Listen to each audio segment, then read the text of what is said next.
morning, everybody. Welcome to another edition of Live Trading. I am your host, Ryan Faluna. Happy Friday. Happy day 2 of the NFL draft. Hopefully you all had a great evening last night. I am alone today, folks. Both of my guests canceled, unfortunately, so it's just going to be us. We're going to be having a great time. AT is going to be joining us shortly. Smash up that like and let's find some stocks to play. Winner, winner, chicken dinner. Those words have been dancing around my head all night. Oh, it's Vegas lore, that phrase.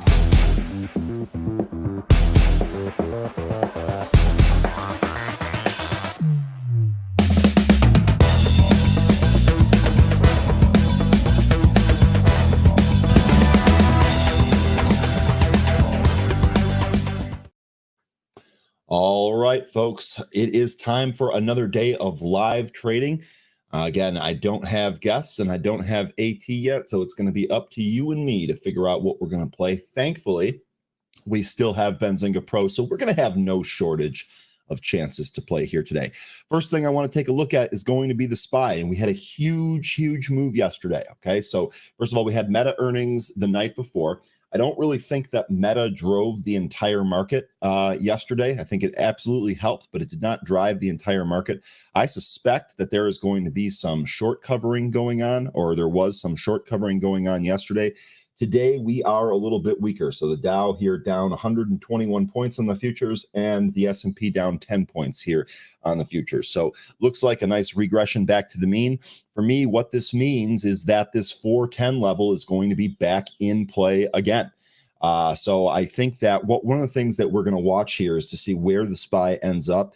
Does it actually find support at this 410 level? That's going to be the big thing that I'm watching. Now, we did have some earnings this morning. We had ExxonMobil, Chevron, Colgate, and Charter. So we can take a look at some of those. But the big news is from yesterday in the after hours. A couple of stocks here that were really notable. Amazon, Intel, Snap, Cloudflare, and Pinterest. And if we take a look at some of those, let's take a look at how they actually acted after their performance or after their print. So Amazon, to me, one of the most interesting.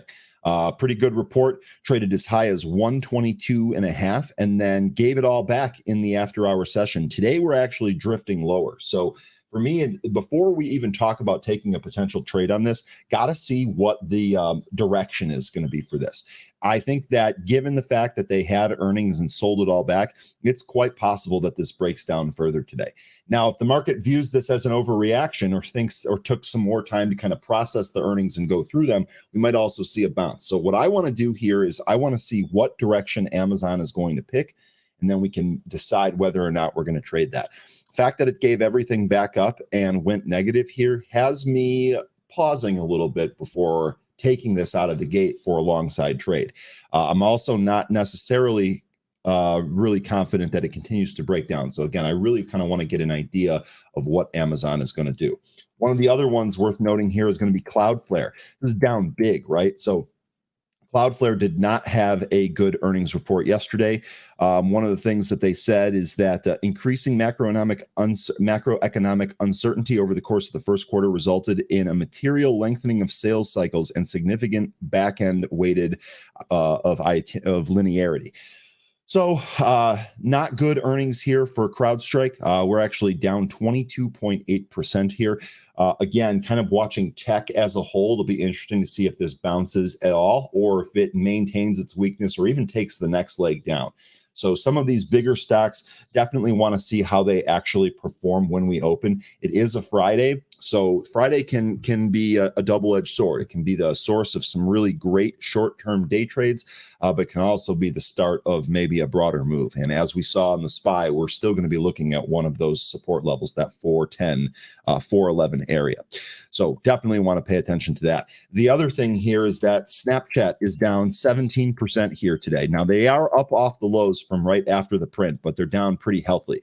Snapchat decided it was not going to give guidance. I think let me get the exact quote. Snap not providing formal guidance for revenue or adjusted EBITDA for Q2 of this year. So that's probably resulting in the move down. I think that it's getting more and more difficult for these social media companies to either give guidance or actually be able to turn a profit. So Snap down here I wouldn't want to take this for the long side either. Definitely want to see how some of these stocks trade.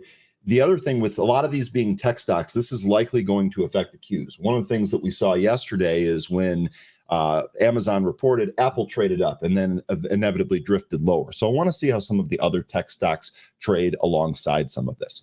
Now, let's also go ahead and jump into the movers tool here. There are definitely going to be some wild plays here today.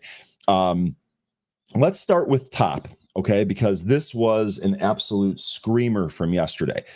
So top, remember, we were talking about it when it was all the way back down here, ended up going to like, 20 some dollars in the regular session. The after hours session is where the real fireworks started. This thing traded up as high as 260 before giving a lot of that back. Now here we are at 73. I certainly don't think the stock is worth this much, but we've seen this in HKD, right? This seems to me like the next phase of HKD, or another stock that's going to act like HKD. So although I think that this is completely overpriced, this is extremely risky. Don't get it twisted. But we might see some more action in here. One of the things that you're seeing today is that we came back in towards the VWAP. Now we're holding above that VWAP, so we'll see. I'm not going to trade this one, just way too risky for my blood, but I understand, especially after yesterday.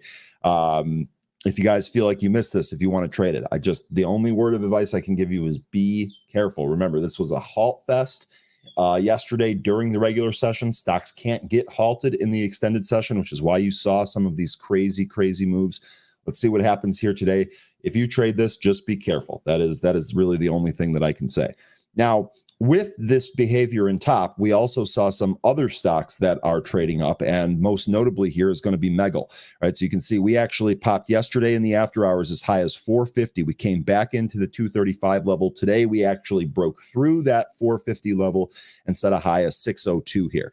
We came back and back tested this. So just looking at the chart here, sure looks like this wants to curl back up towards the 6 area. But again, very, very risky here.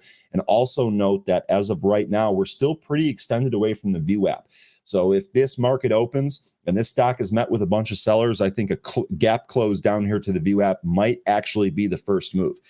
If that does happen, the next question is going to be, do we actually kind of settle at that VWAP? Is there a potential bounce? Would we be able to maybe play this to the long side? So again, extremely risky. Some of you, the last time, this stock has traded crazy before. In fact, this might have moved with HKD before.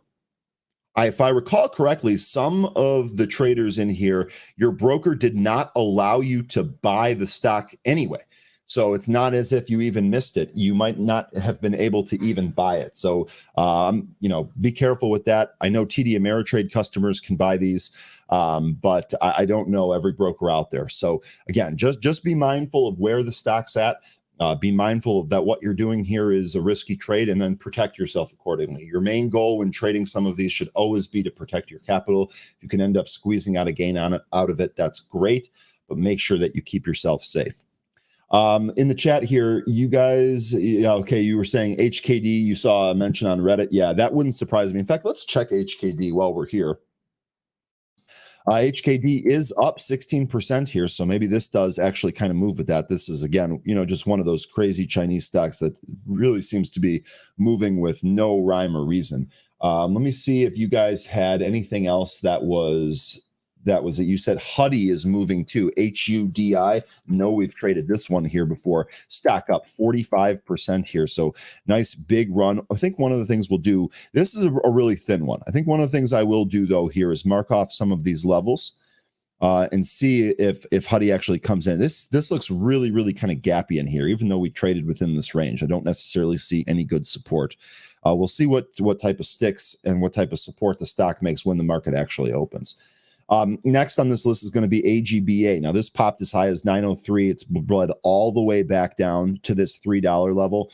It looks like it's really trying to hold 290. If this can continue to hold there, you might actually get a gap fill in the other direction back up towards the VWAP. VWAP currently at 427-ish, 423. So maybe we do get a potential trade there. It's a $1.20 plus worth of range there if we are able to hold this. Again, just like the other two, very risky. Just trade it accordingly. You're going to trade some of these risky things. We actually had a discussion in the happy hour yesterday about how do you trade low float stocks like this. And the consensus was you really, really have to be strict on your risk parameters. You really can't let hopium take over, especially if the trade goes against you. And then one of the general things that people can do, just simply reduce your position size. Low float means that the liquidity might not be there. And if you reduce your position size, you just simply don't put as much money at risk in case something goes wrong. So keep that in mind if you're going to play them. If you get a stock that's going from 19 to 200, you don't even really need a whole lot of shares in order for that to be a home run. So not to say that you would hit those highs. But in any case, AGBA is definitely going to be one that we'll watch. We're sitting right here at support. I think if this breaks down, we probably go back to a 190 handle. Next on this list is going to be GSUN. This is popping here this morning, and actually we're as high as 214.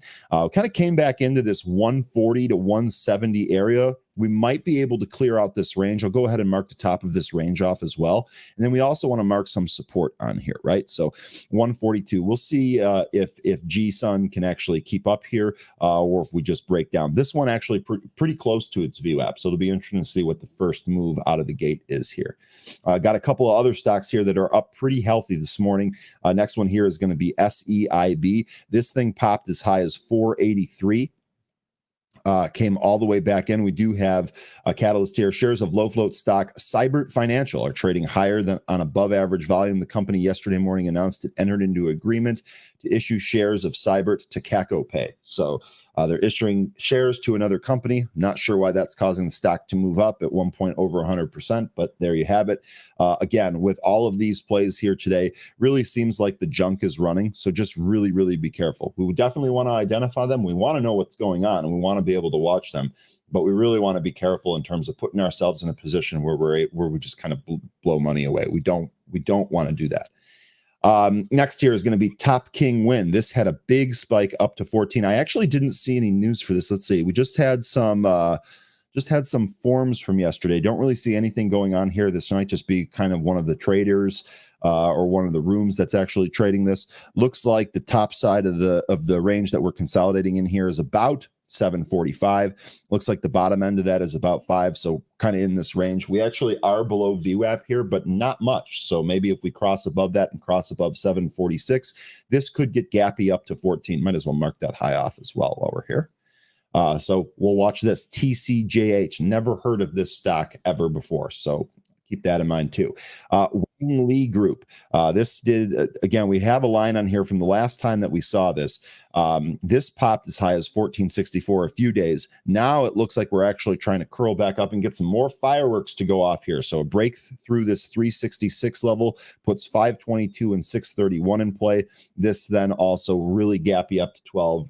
Unsure that we get there. Don't really feel good about it, but we're seeing some action here. MFH. Let me go back to a 1 minute chart here. MFH, this popped as high as 210 and kind of bled back. This one might be a little less wild than some of the other stocks that we're looking at here today, but nonetheless, still dangerous. Still be careful. UCAR, this was the IPO that really kind of set this off recently. This trading up here sure looks like this wants to go higher. We'll go ahead and mark the top of this off here at about $7. See if we end up crossing that. We've already bounced off the VWAP twice with this stock, so we'll see if these end up making a move here. HKD, we already talked about. YS moving up here as well. And then back to reality here. This is another stock that we're taking a look at. After our discussion in happy hour a couple of times this week, Intel looking more and more appealing as a potential long side play here. This would be a longer term trade. When this was in the mid 20s, or when it looked like it was going to the mid 20s, thought that a double might be possible on an extended time frame, maybe 6 to 12 months on that, depending on how everything goes. I know we've talked about the CHIPS Act and the debt ceiling. Really don't think the CHIPS Act is going to be affected by the debt ceiling negotiations all that much. There's a lot of national security interest and bipartisan support for that. So Intel would be a beneficiary of that. The interesting thing here is they reported earnings yesterday, popped, dropped and went negative. And then here today, we actually see it holding higher. So again, really want to see how the market rewards this when the market opens and we get some more volume in there. Aaron, how are you doing today? What did you think about the draft last night? I gotta know. What up? What up? Can you hear me? Yeah, you sound great. That studio is awesome, by the way. Yeah, a little bit of a different camera angle today. I was trying to toy around with some different things, and this is what we ended up on. But yeah, I mean, it was interesting. I think the biggest storyline, of course, the one everyone's talking about today is Will Levis falling, was expected to go maybe in the top 5. Some people thought something happened. I don't know if you like follow this story at all, Ryan, but something happened in the betting markets where Will Levis, the quarterback from Kentucky, his odds say were like 100 to 1 that he was going to go 2 overall, and jumped up overnight like a couple nights ago to like, Yeah. just a few like 400 or plus 400, like 4 to 1. So there was this big expectation that Will Levis was going to go in the top 5. He didn't. um let's see. So the Bears took an offensive lineman with the 10th pick Yeah, man, they took an absolute stud. Dude is out of 6'5" and a half, Tennessee. 333, and runs like a 501 40-yard dash. Just lightning for a lineman. They showed clips of him. First of all, they asked Will Anderson, who went 3rd overall as the top pass rusher in this draft. They asked Will Anderson, Louis Riddick did, hey, who was the hardest player? Who was the best player you played against? And without hesitation, he goes, oh, that Tennessee tackle. Because that Tennessee tackle locked him up in that Alabama-Tennessee game, which was one of the best college football games of the year last year, in my opinion. And then they also showed another clip of him coming out on a screen, blocking a linebacker in the mid-level. And I mean, he absolutely pancaked this guy. It looked like Tyson fighting an infant. It was, Wow. I couldn't believe it. They showed a hip toss where he threw a 300-pound man to the side like it was a bag of popcorn. And then it's just incredible. I'm really, really excited about the draft pick. I know Lions fans are a little put off by what happened drafting Jahmyr Gibbs, but I will say Jahmyr Gibbs has Christian McCaffrey and Alvin Kamara comps. So if that ends up working out, Dan Campbell's going to look like a genius.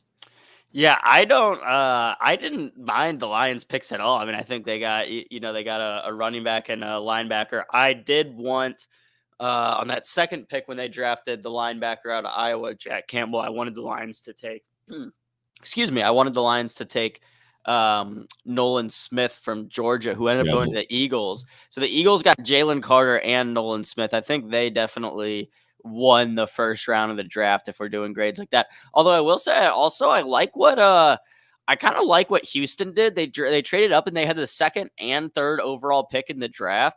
But I was thinking about it, and I was like, even though both players were going to the same team and they knew which 2 players they were drafting, do you think the guy who got drafted 3rd instead of 2nd was pissed? Like, hey, like, you knew you were going to take me anyway. Why'd you take that guy over me? Oh, these guys are so competitive. I bet there's going to be a lot of talk like that in the locker room over the course of the season as well. Yeah. Pissed, I don't know, but competitive and willing to wanting to prove something. Yeah, I would bet that for There sure. might even be a little bit of a tiny money difference between getting drafted 2nd overall and 3rd overall. So that's fun. I mean, they took Stroud 2nd and then Will Anderson 3rd. But either way, that was you don't see teams do that a lot. Trade up to have the 2nd and 3rd overall pick. But I thought that was interesting. So yeah, overall, like, I thought it was fine. I think the Lions fans that are upset right now, I don't know. I mean, we'll wait and see. Yep. Good stuff there. That continues here today. Just going through the chat here, a couple of other people suggesting keep an eye on CXAI. Remember, this was a big one that we saw move this week. It's actually doing a fairly good job holding its gains. I mean, when you look at it, we're down from 13, but we're still up considerably from where this run started. So I know that we had this huge pop up to 70. Throw that out. Still doing a pretty good job holding this leg. If we can end up moving back up, maybe a move through 12 here, CXAI does get pretty interesting. I'll see if any of you guys take this here today. What else did you folks want to take a look at here in the chat? You guys are talking about First Solar, looking for a First Solar short. So here we go. First Solar down here today. Did they report? No, I don't think they reported earnings. Did they? Yeah, they did. Okay, they did. So yesterday night, after hours, reporting a miss on the EPS and a miss on the sales. That is definitely why your stock is down here. They reiterated their guidance, but that doesn't look like the market is rewarding them here. So what were you saying? Sharif, short First Solar to the 170 gap. Okay, so you're looking at this and you're thinking, okay, I like this trade plan. I see exactly what you're talking about here. You're talking about shorting this, maybe a break of the low, and then filling this gap down here through 170. So you're looking to trade that through the 170 handle. I like that. If you end up getting that, we'll take a look at First Solar as well. Market is open. Good luck, folks. Take a look and see what we got here.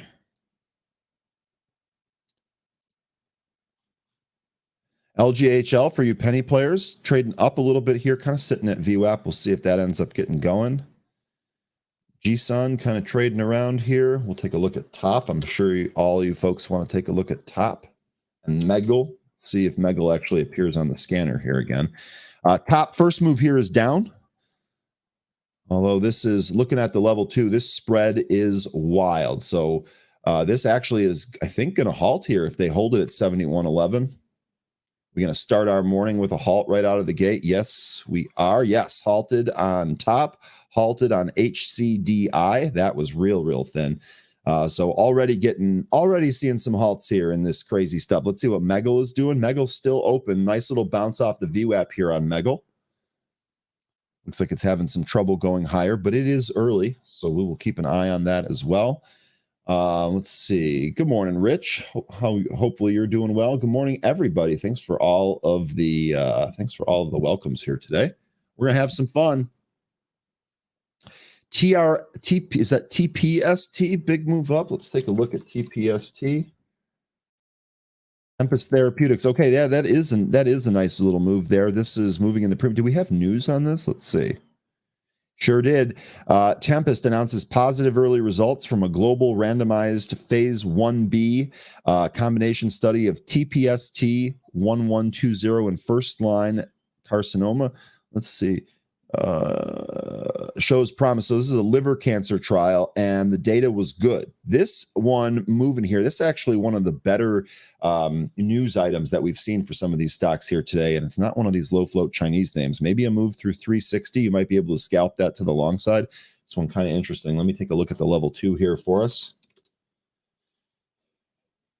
All right, moving through. Let's see if we take out 360 here through 350. Buying momentum looks pretty good. I don't see any big blocks on the level 2.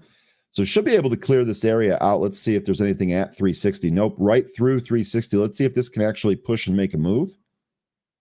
There we go. 375, 378. Looks like 380, your high print there. Nice 20-cent move through, nice 20-cent move right there. Big knife coming here. We'll see where this settles. Might give us another opportunity.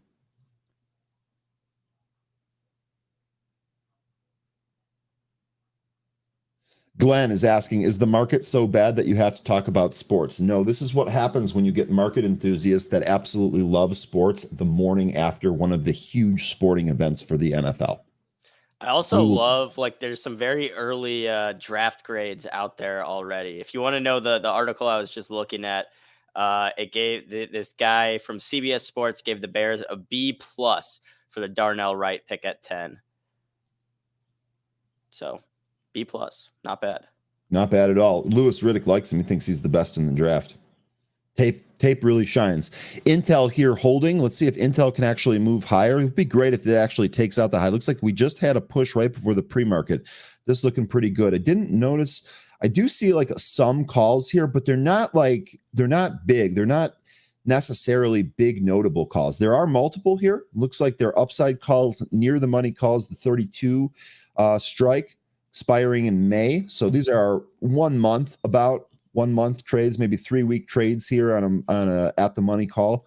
See if Intel gets going here. Seeing a lot of options trade on Amazon, kind of back and forth here, puts and calls. Amazon moving lower here temporarily. Why? What happened, Ryan? Because I was at the office. So that's kind of one of the things that I led with here is that, to me, I really want to see what's going on. I'm not exactly sure what's happening. They did report earnings. The earnings looked pretty good.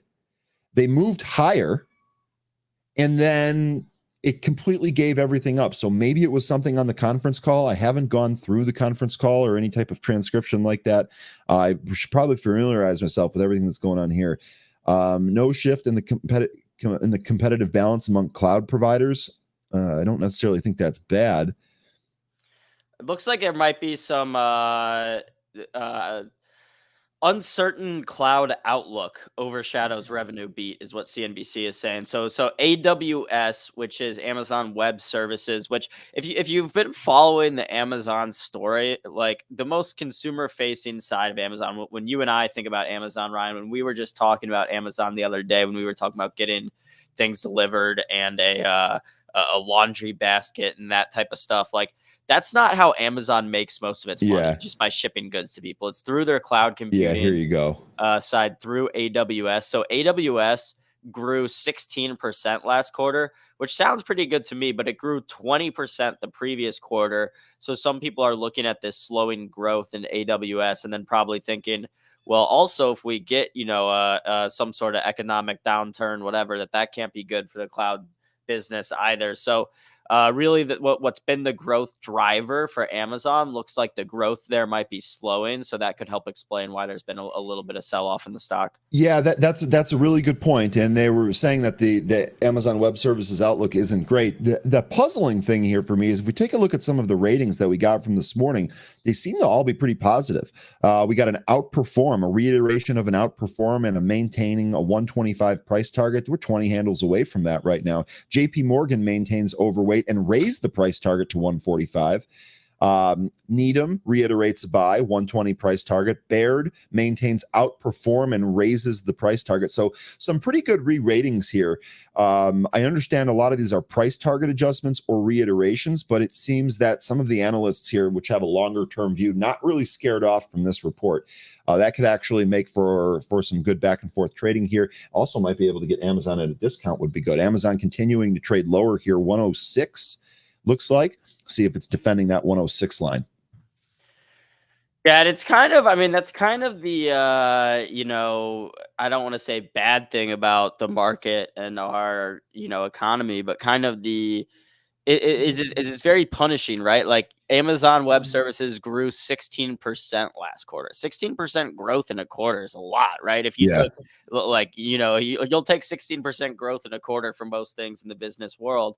And yet, the business or the market isn't rewarding that because it's less than what it was the quarter before. So it's not enough to grow 16% in the quarter. If you grew 20 the quarter before, you got to grow 20% or more. So even though Amazon's obviously a huge company and making a lot of money, the market's saying, hey, it's not good enough, do better. So it's kind of like, I don't know, if I were the head of Amazon, I'd be kind of pissed off about that, just because you're like, hey, look, like things have been kind of hard, we've been doing all right, and now you're still punishing us.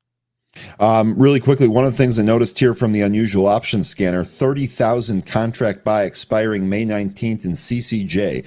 If you remember Jay Rice talking to us about CCJ yesterday, price is currently at $26. These were cheapies. They were only 13 cents a contract, but 30,000 of them representing just about $400,000 for a single options trade there. That would be an upside bet for just about 20 more days here on CCJ. So keep that one on your radar. I'm not going to follow that one in, but worth keeping on your radar. We're still halted on top, by the way. Looks like Megal is starting to sell off. We're below the VWAP there. We also TCJH. This is another one of the stocks that we talked about in the open here. This is halted to the upside. HCDI we already talked about. CNTA looks like this was a downside halt on low volume.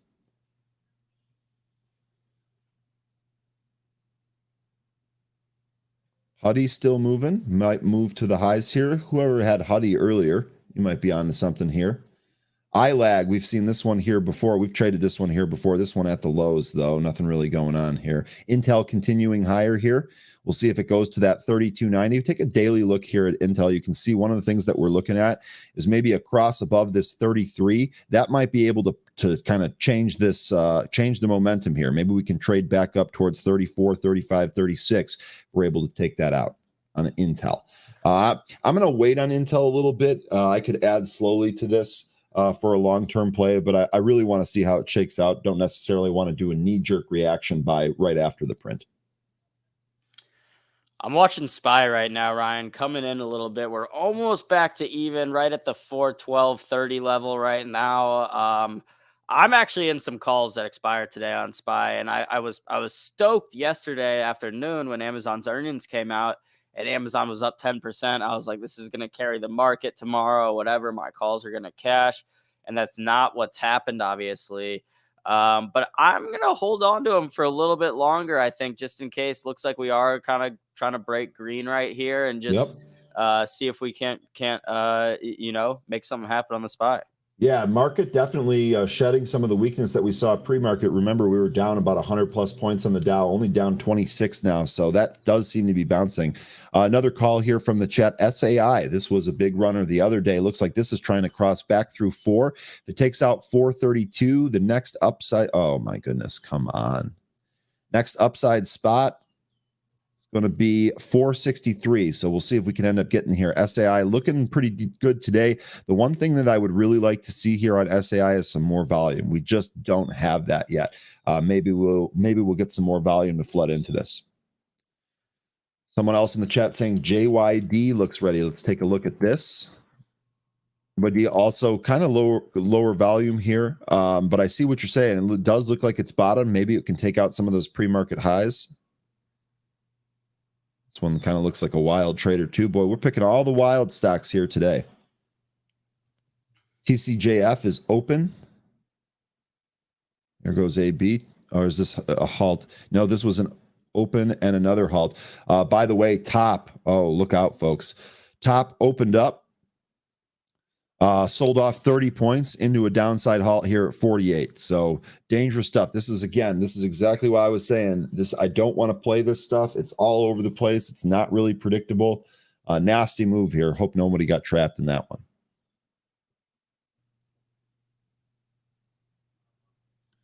Microsoft seeing some calls getting bought here. Microsoft having a strong day, pushing towards the highs, looking like it's going to take out yesterday, or it already did. It already took out the after hours highs. Microsoft looking really, really strong here. I'll tell you that. Next spot on Microsoft I have is about 317 and then 350. Wow, Microsoft. Yeah, I mean, I don't know. Everyone was searching for the next AI play when ChatGPT came out, and sometimes you got to go with the obvious one, right? Microsoft. TPST struggling to get through its VWAP here, but this has carved out a pretty nice range. So maybe a push through VWAP takes us towards that 360. Maybe we can actually set some new highs here.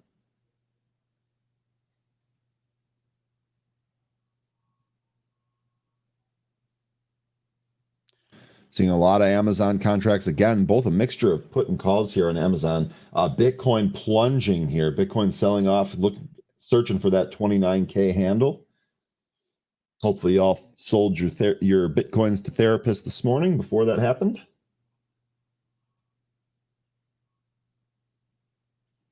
And that move higher there on the SPY, Aaron, looks like that was kind of stopped.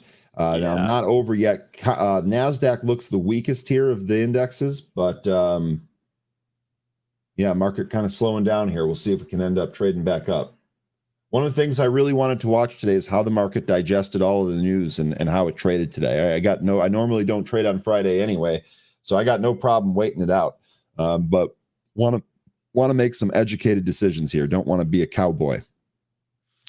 Yeah, it looks like actually one area that's showing some strength right now is energy. XLE kind of ripped higher off the open. Even that's coming in now. Checking on some of the financials. XLF is down slightly today. KRE, which is your regional banks, after a crazy week in regional banks, when you take into account what's happened with FRC, the KRE, the regional banking fund, is up more than 1% right now. So that's outperforming the market.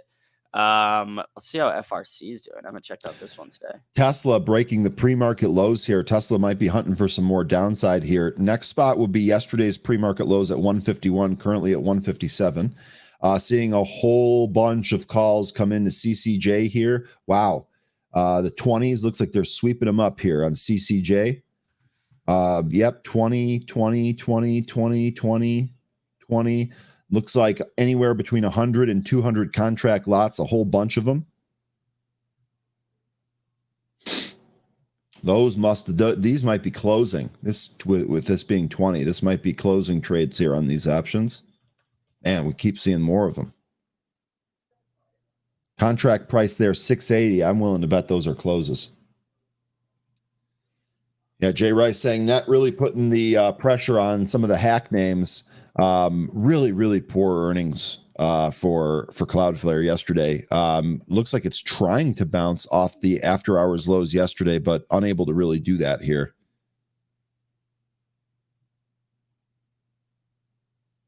Jay, you got a read on Cloudflare? Is this something that you would ever trade or swing long? Looks like I know SPY is it's trying not to come Crocs. back a little bit. Yeah, I don't think we have a direction figured out yet, Aaron, to be honest. Let's see. I just want to see if we can break high of the day, which looks like we're close to now. If we don't do something like to the upside, something positive soon, then I'll probably just, CXAI 12 test here to the upside.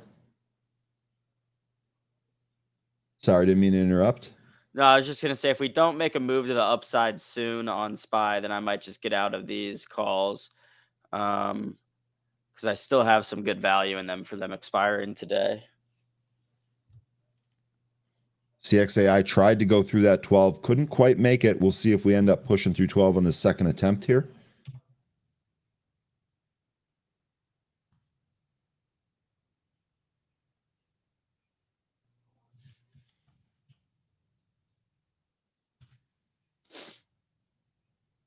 Yeah, those CCJ calls, that feels like a closing trade to me.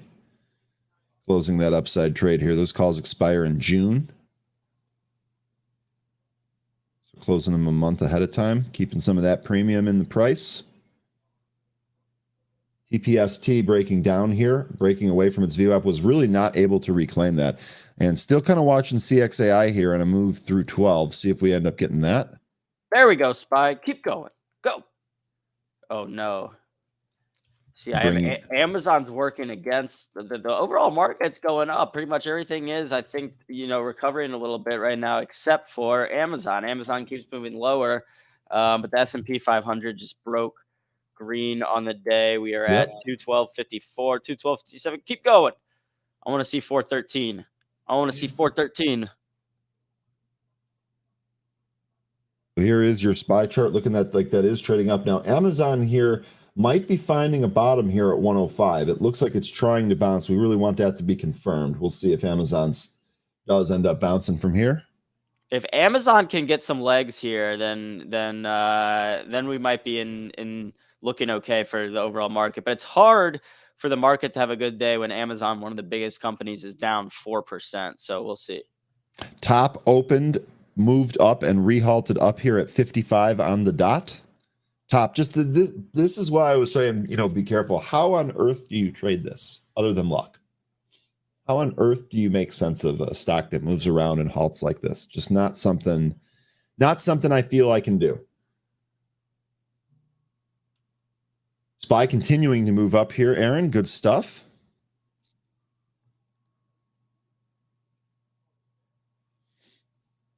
What do you have a target for closing these, Aaron? If SPY gets to 413, I'm gonna close them. There are 413 calls that expire today. I actually bought them yesterday. Like I'm still up. Let's see. So the 414 calls, not 413. So I bought them for 16 cents. They're worth 41 right now. So a little bit more than 100% gainer right now. But yeah, I've already taken some money off the board. So it sounds greedy that I'm holding on to these when they're already up 100%, but just know that I already took, as much as I put in off the board. So these are basically like free riders, just like you were talking about yesterday.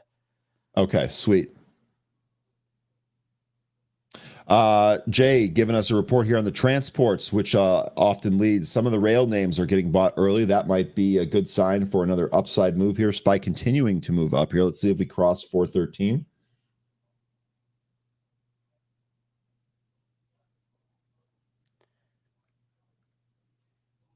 Yeah, and I mean, yesterday the S&P 500 closed with its best day since January, and so there's a couple different takes you can kind of take from that. Like on one hand, like after such a great day where the SPY closed, say up like 2%, you could expect maybe some people to be taking a little bit of profits today, or you'd say, okay, the market's obviously strong right now. It's just at its best day in 3 months.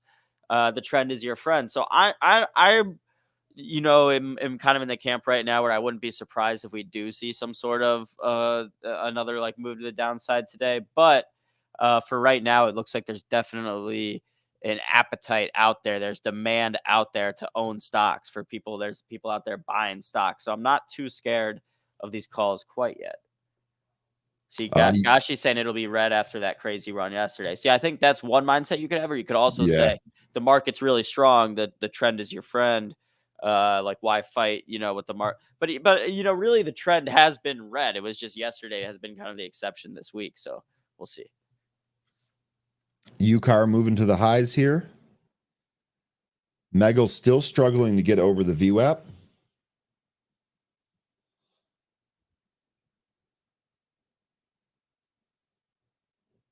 TCJH trying to curl, but we'll see if it ends up making it.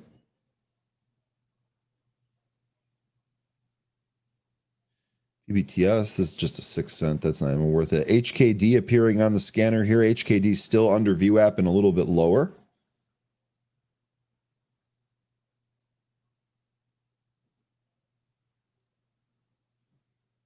Kraken, Crown Electrokinetics. This is a penny stock here, moving from 12 to 18 cents. I think you folks have been trading this before. Not my cup of tea. Yeah, EOS Energy, another one of those energy penny stocks that's getting some buzz right now. Down again today. Really bad week for EOS, down 30% of the week. But that's what happens. EOSE? Yep, that's what happens with these penny stocks, Ryan. Yeah, I mean, the small caps have been really, really tough. IWM has just been in a bear market for a long time. Anything that doesn't have a strong balance sheet, really, really difficult to tough. A lot of small caps are having rough times. Megal really needs to move through the VWAP here for this to get going. Still waiting on a top resumption here. Still halted at 55 to the upside.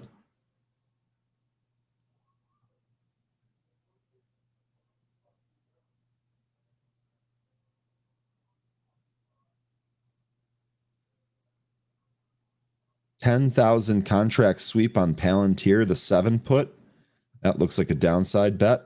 46 cents they paid about $460K for that one trade. Big contract sweep there. Are those expiring next Friday? No, July 21st expiry. That's a swing.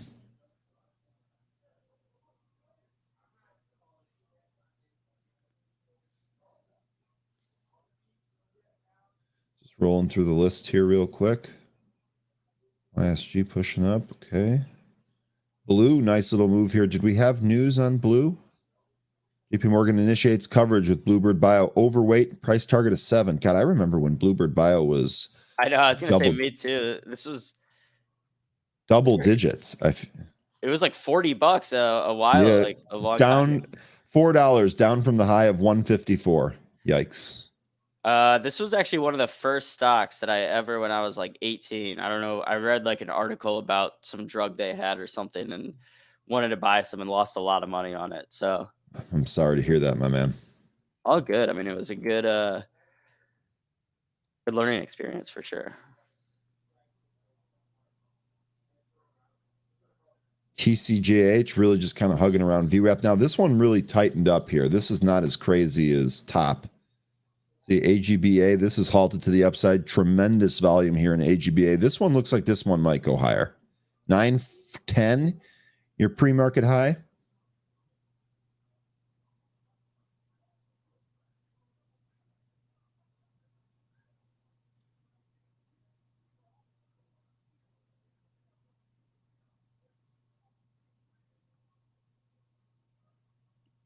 Not a whole lot going on. Adding EOS today. Yep. Looks like Jay Rice not a fan of EOSE. Garbage. Read the financials. It's a Mullen. I don't know if it can be as bad as Mullen. Well, it's an early. I mean, EOS. Its whole thing is like dependent on getting this DOE loan for its patent, all this stuff. It's not. I wouldn't. It's the story. I don't think is about how much money it's making right now. So I wouldn't be looking at it from a financial perspective, which sounds stupid when you're talking about a stock. Yeah, those DOE monies are going to be game changers for those companies, but tough to bet on that ahead of time. By the way, SPY moving higher here. Let's take a look at that. Really? Let's go. Making another run at your 413 here. Come on, SPY. Go. Go.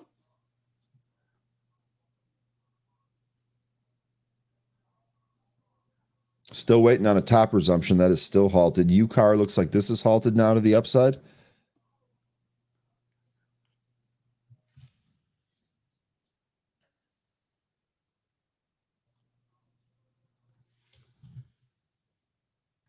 I need Apple and Tesla to come in like hot to help Amazon out here. Apple trying to go higher. Oh, 412.70. Oh no. Feels like just kind of running out of steam here. Oh, so I said that we're making new highs. Go.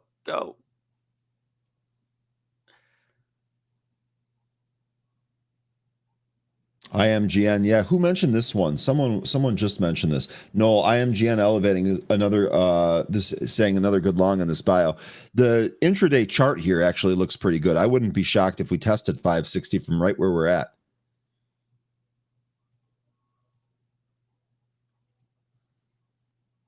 TPST continuing to break down from VWAP. What a disappointment that was. I actually thought that had one of the better catalysts. Megal at the VWAP. Let's see if we can move through and push through on this VWAP here on Megal.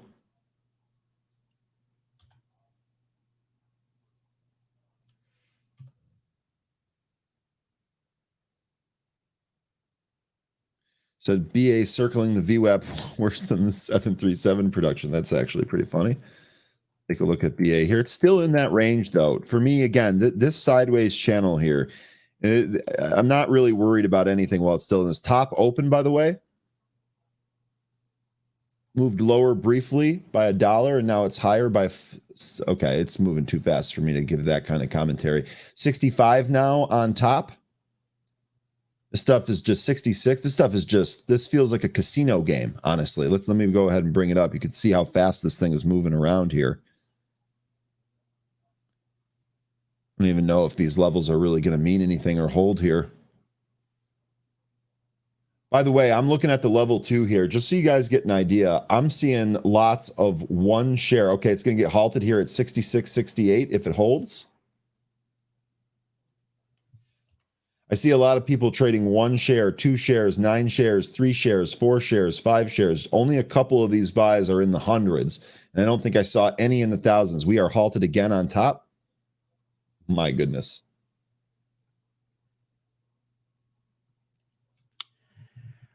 Crusade Trader said, I bought 1 share of top. Let's go. Rich has 6. All right. You guys are playing. Here's what I'd like to see, though. Here's what I'd like to see. You guys are playing this with small positions. I'm willing to bet that all of you that are buying 1 or 6 shares, if top really kind of crashes, none of you are going to be hurt. That's what I'm hoping for. You're going to trade for fun or for practice, and you're not going to get any argument from me, but just be careful with these things.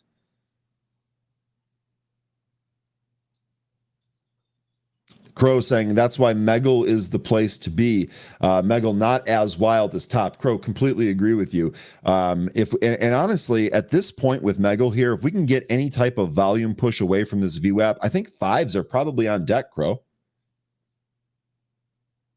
Dave says, I'm in 10K shares of top. Dave, I can't even imagine how your heart is doing.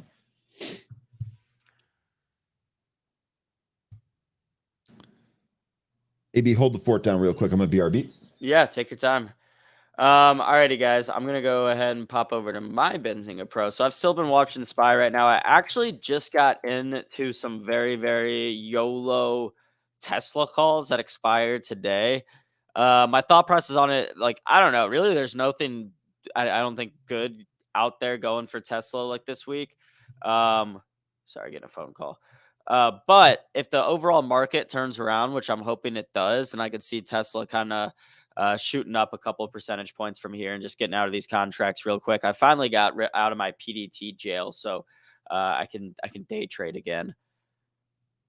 Oh, David was kidding about the being in that many shares at top. Honestly, I don't even know. We've been trading top this week. I don't even know what it's like a Chinese company, right? I don't know.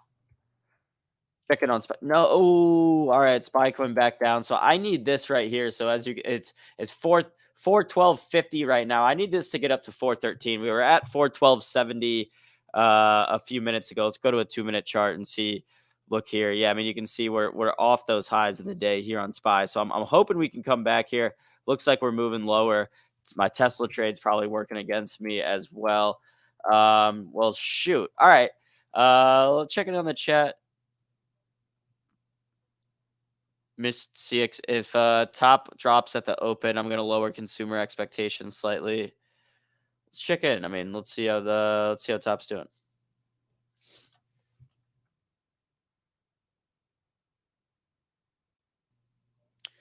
Still halted, it looks like. Wait, actually, is it? Yeah. How are the energy names that reported this morning? Let's check XOM, ExxonMobil, up about 2%. This thing's been performing pretty well over the past few months, as you can see. I mean, really not even the past few months, going back to the end of 2020. This thing, hit a nice little double bottom right there after COVID at about $30 and has been on a tear basically ever since. You had this big drop here, June 20. What was going on then? What was going on last summer where we had this big drop? Was it something Russia-Ukraine related? Either way, ExxonMobil basically at.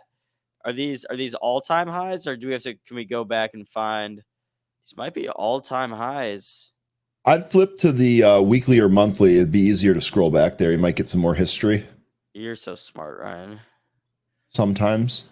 Yeah, ExxonMobil basically at all-time highs. Wow. And this is after, I mean, like, if you guys remember, oil was not even before COVID. If you're looking at right here on my chart from late 2014, August 2014, down to COVID, like this thing was in a downtrend. I mean, you had Jim Cramer calling oil stocks uninvestable. You had all these things, and has now come all the way back to making new all-time highs. I assume Chevron's chart is going to look something similar. Yeah. All-time high, not quite. We were at all-time highs in Chevron earlier this year, actually January 2023. But either way, decent. I mean, oil or Exxon and Chevron, your two big oil giants, been doing pretty well. And they both reported earnings this morning. Yeah, that's why I pulled them up initially, okay. But they actually aren't moving that crazy. I mean, like Chevron's up, or Exxon's up about 2%. Chevron's down about almost 1%. So not any crazy moves on those. Top open here, dropping currently at 57.60. I think it'll halt here if it holds. It did not hold. It actually, buyers stepped in, going back into the 60s here. One of the things I want, Crusade Trader saying, if top drops at the open, I'm going to lower my base with another 1 share. So Crusader Trader, first of all, appreciate you giving us the game plan live. And again, I just want to note that he's doing this with 1 share here. So keeping yourself protected by lowering your position size. I personally think that's smart. These things are really wild. So if you want to trade them just for the fun, I totally get it. But keeping your risk managed by lowering your share count, I think, is probably the right move.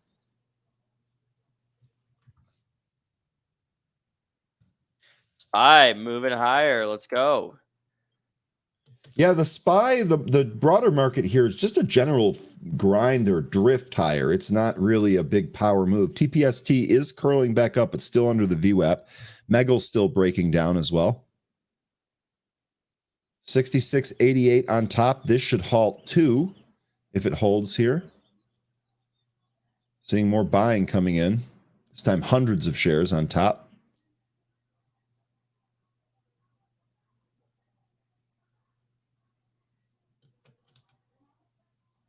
Let's see it halted. Yeah, there we go. Top halted. By the way, top still away from its VWAP. VWAP at $80. We're currently at 66, so we're still under the VWAP, but it is trying to bounce here.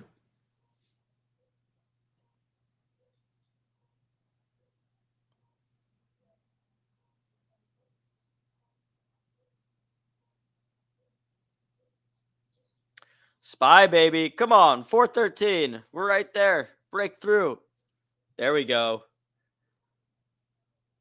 And there you are, through 413 on the SPY. Let's see if we can keep pushing here. How are those calls doing, Aaron? Pretty good, man. They're up like, a few 100% from where they opened this morning, but I'm taking a few of the contracts off here. Good for you.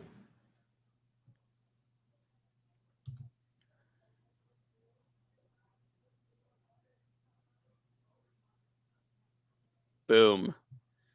I'm out of 3 more contracts. Woo. Aaron doing the scaling out approach. I love it. GSUN, by the way, moving through the VWAP here, getting a volume pop. We'll see if GSUN actually pushes away. Here's TPST trying to curl back up to the VWAP. Really need to cross through the VWAP on good volume. I don't like that the volume seems to be contracting the entire way in here. That's kind of a bummer. Would have liked to have seen some more action here with volume, but it's early, so maybe that changes. My Tesla calls are doing well too. I told the audience I just got into some YOLO Tesla calls that expired today. Man, that was a sweet buy, Aaron, because it looks like you hit it at the bounce, right? This is a nice bounce here on Tesla through the VWAP and a push away. Also back through that 160 level that we talked about the past couple of days here. So good move here on Tesla. Yeah, I'm holding on to these contracts just as they were cheap YOLOs. I got the one. Let me see which ones I got. Out of the money calls. Yeah, 162.5. They're 35 cents right now, Ryan, if you want to get in with me. So 35 cents. I'm hoping for, we've still got a few more bucks to go on Tesla. I'm hoping it's one of these like crazy Tesla afternoons where it ends up 3% or something. Tempting a SPY call. Yeah, we might have already had our big move. Oh, actually, no. Oh, holy cow. Ryan, look at this. Do you see what's going on in SPY? I see what's going on in Tesla. Here, I have Tesla up. You have SPY up? Let me put your screen up. Yeah, I can put it up real quick. Oh, my Lanta. Let's go to a... Oh, my Lanta. 2 SAI minutes. going for that 432 spot. Good call there, Dave. I shouldn't have sold my contracts. What I said, scale out. Just kidding.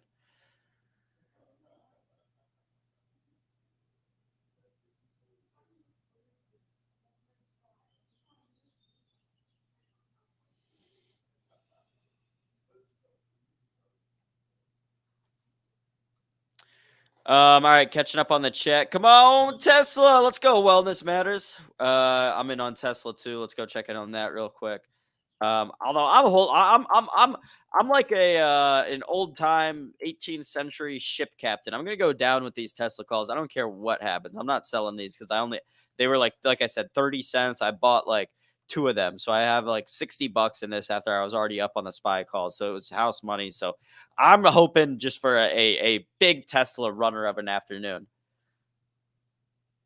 And you could get that. I mean, a market looking pretty good here too. SPY really kind of curling up here, moving towards the highs or moving at the highs. Let's go back to my SPY chart here on the. We're looking at the 2-minute chart here, so you can see we were just at about we've gone up almost $1 in the S&P 500 over the last just 15 minutes or so. So really, really good price action here if you're like me and you're holding calls right now. So I'm just crossing my fingers, knocking on wood, hoping this continues. Because then again, like I said, my thought process getting these Tesla calls was the overall market looked like it was showing some strength. And then usually, if Tesla was lagging behind, usually it'll catch up to what the market's. Oh my God, let's go SPY.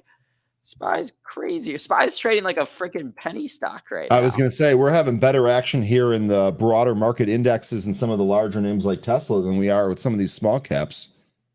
I guess top excluded, but top is just its own wildness right now. GSUN still pushing away from that VWAP. Next spot here on GSUN 186. I think if it takes that off, we're going for 2s.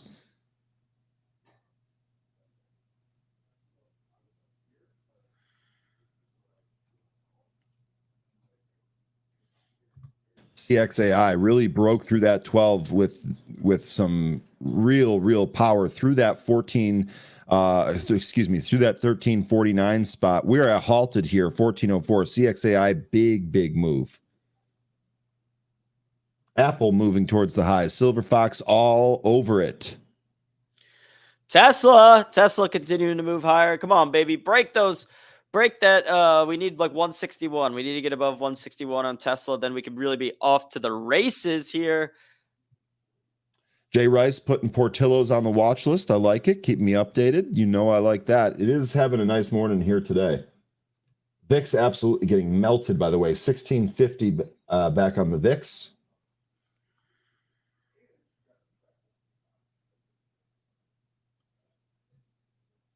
Huddy still below VWAP. GSUN's still looking pretty good here. Top still waiting resumption on top. Megal is holding 3, but really struggling to get through the VWAP for some more upside here. IMGN, a nice little regression to the VWAP.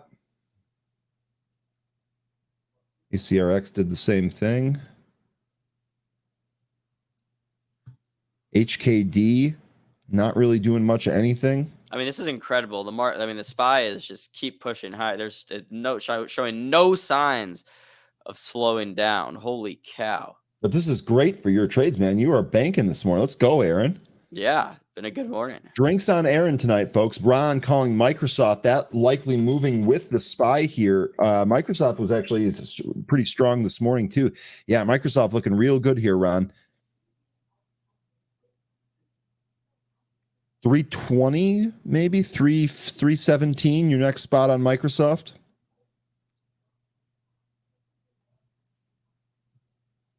Seeing some more Tesla calls come in here on the option scanner, by the way. 160s. I was early on that, by the way. Nice job.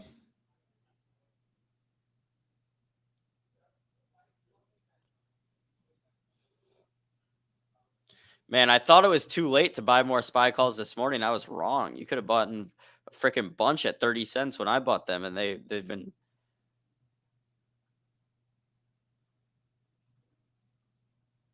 I'm popping your screen back up, Ryan. Yep, all good. SIEB struggling really to move. We've made one attempt to get to the VWAP, couldn't get there. The good news is that we really haven't broken down through 250. That I think is the one takeaway we can have here.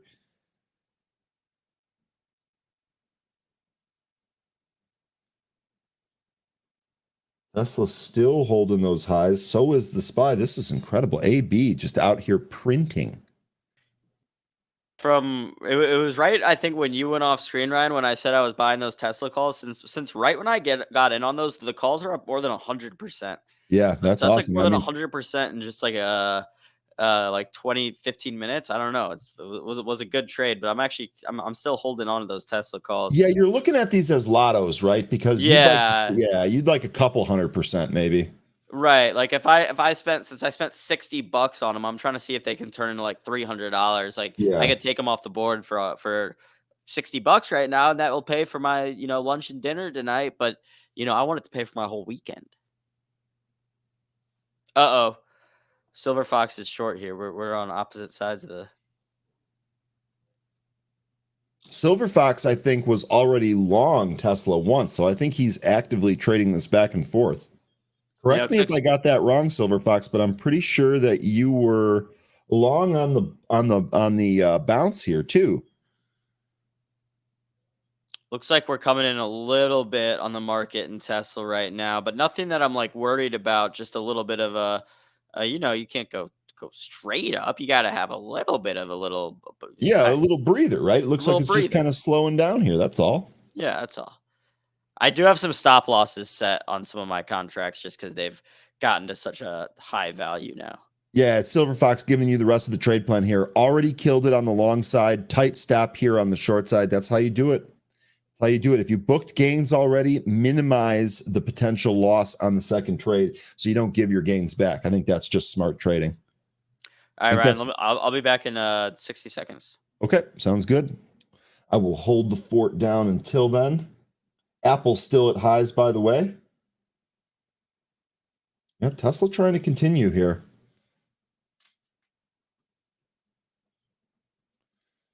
Ooh, Megal's trying to make another move towards that VWAP. This is really what we want to see. The VWAP break here, you can see we actually did trade above the VWAP the last time we went here. It really didn't hold though. So a big move, and it actually did have the big move on volume. So a big move on volume through the VWAP again, maybe that gets it going. But again, if you take this trade, remember what's already kind of happened today. Don't get caught here. Top's open, by the way. Top open $80, $81, $82. Oh man, this thing is just absolutely bananas. More Tesla calls coming in, by the way. Jesse, take care of yourself, my man. Great to see you again. All right, top looks like it stopped at about 83, currently holding right around 78. Just like that, back to 81 and 83. I mean, my goodness. Looking at the level 2 here, the largest order I'm seeing as the time and sales flash by here is 300 shares. There's one for 400. Man, this is just wild. Silver Fox with some good advice here, or good thing to live by here. Don't get greedy today. Take profits and play now with very tight stops. Charles saying, Ryan, I added the 9 EMA and coupled it with the 50 and made 132% in the SPY in the last 15 minutes. Thanks. Well, Charles, if I helped you in any way put some of those roadmaps on your chart, that's great. But keep in mind, man, you are the boss that executed that trade. Be sure to pat yourself on the back. Get yourself a steak for dinner. Nice trade.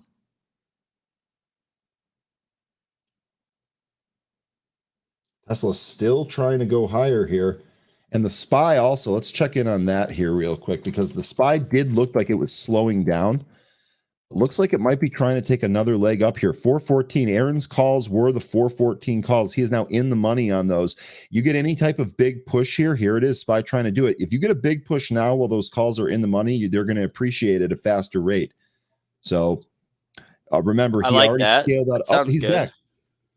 That sounds good, he says. I bet it does. Microsoft still going up, says Ron. That is going to help some of these indexes as well.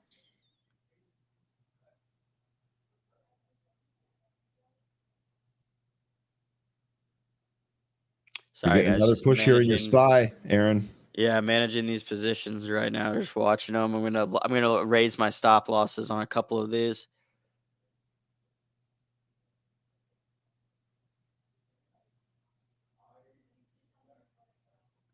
Yeah, Microsoft strong like bull. Ron, you must be long that here today. What a great morning.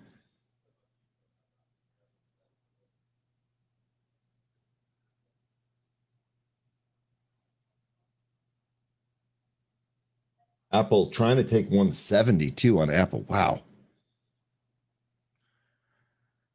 Yeah, now Amazon, we talked a little bit about Amazon. Let me flip that chart up. Let's analyze that here real quick, because we one of the things that I said here is I really wanted to see which direction Amazon picked today. I could see a case being made for both directions, and I wanted to confirm that direction before doing anything else or before taking a trade. Guess what? We still don't have a direction picked. We're what, 40, almost 50 minutes past the market open. Amazon really just kind of trading sideways here.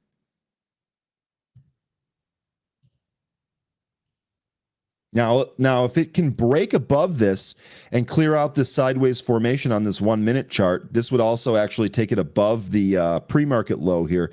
Maybe we can start making a move back towards 108 on Amazon. Top is still trading. My ladder can't even keep up in TD Ameritrade anymore. That's fun.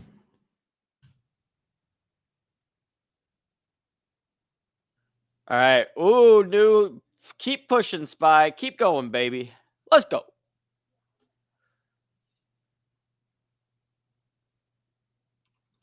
Ryan, I also have a different lotto ticket today. You want to hear what it is? Yeah, of course. It's a let me pull up my phone because I made this last night when I wasn't after a few adult Tesla sodas. higher. Wow. Tesla, baby. Let's go. SPY going with it too, Aaron. Yeah, that was kind of my theory, was that, if one was going, the other was, they were gonna both need to go. TPST, another breakdown here. Really disappointing trade on TPST today. All right, my other lotto ticket. It's an 11 pick parlay in the MLB. $50 to win $111,000. It's over 8 in the Royals Twins game. Miami Marlins money line. Oh, sorry, that's against the Cubs too. That's okay. It is Baltimore Orioles money line against the Tigers.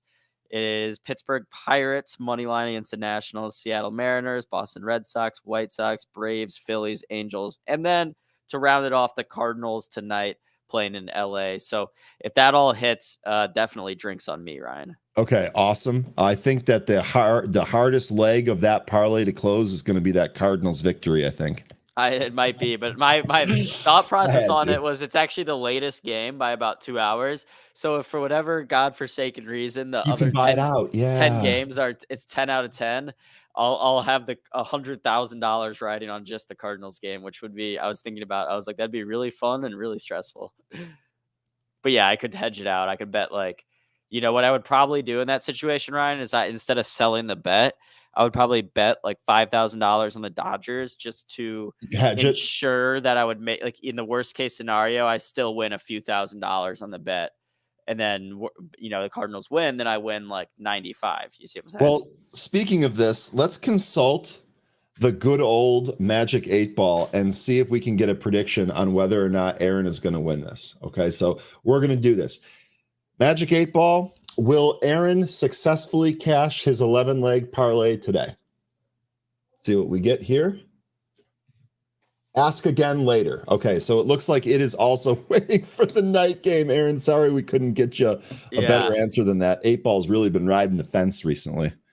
It's okay. I mean, I understand it. It happens, but we'll see. I'm not feeling, like I said, it's a lotto ticket. That's all it is. Speaking of lotto tickets, my Tesla calls are coming down here, which is okay. Again, just taking a little breather. Nothing to get super scared about yet. We shall watch.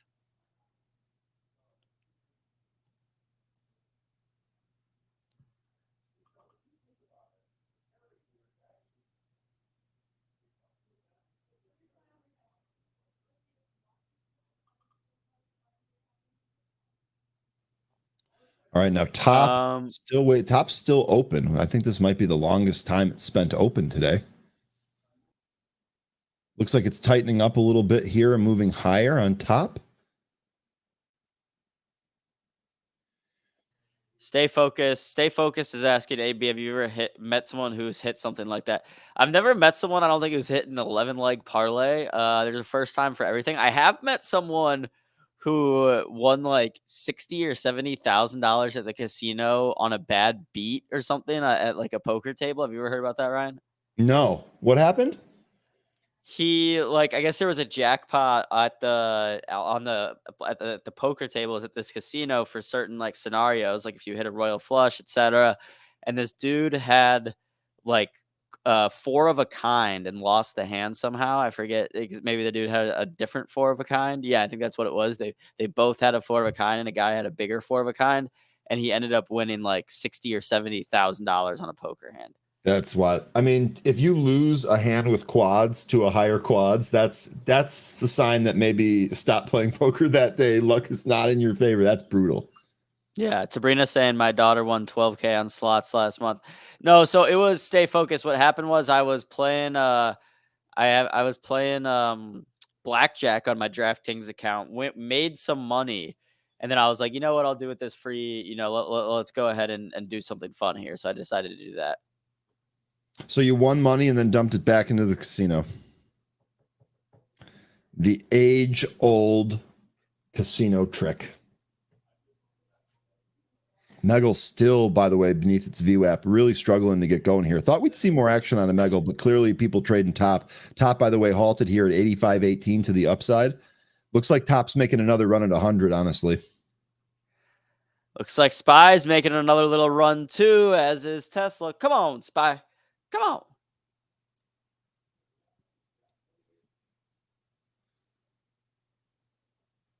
Wisdom saying I hit a progressive for 26K and lost it all with the rest of the vacation. Yeah, but you probably had a pretty good vacation, didn't you? Last year I had a Cowboys parlay, 5-leg Cowboys parlay that hit. I think that was same game parlay. Yeah, same game parlay. I think that was a $10 bet that cashed 470. But whenever I bet parlays are the way that these sports apps really like to make their money because so many of them fail. When I bet parlays, I always keep the bets small. Like I don't know that I've ever really bet $50 on like a big leg parlay, but man, that would be exciting. That's honestly the most I've ever bet on like a big, I'll bet like $50 on like a 3-leg NFL parlay where like, I'll take some like favorite, where it'll be like the Chiefs are playing the Jaguars and I'll take the Chiefs minus like 200 and parlay with a couple other games that I feel pretty good about. And the odds honestly sometimes don't even end up being that great, but I've found that it's sometimes can be a good way but then there's always these like crazy upsets in football. The thing that gets me with parlays when it comes to sports betting is that I always I'll pick an individual player. I might pick the over in the game. I might even pick the spread and the over or something like that. But then I'll pick like an individual player to do something and he'll roll his ankle in the first quarter and I'll be like, this sucks. Yeah. All right. I'm making a new limit price. We'll do 120. And then I'll stop out for these buy calls just so I don't have to watch them as intently. Especially if you're actively managing the Tesla calls. Yeah. How are those doing, by the way? Let's see. All right.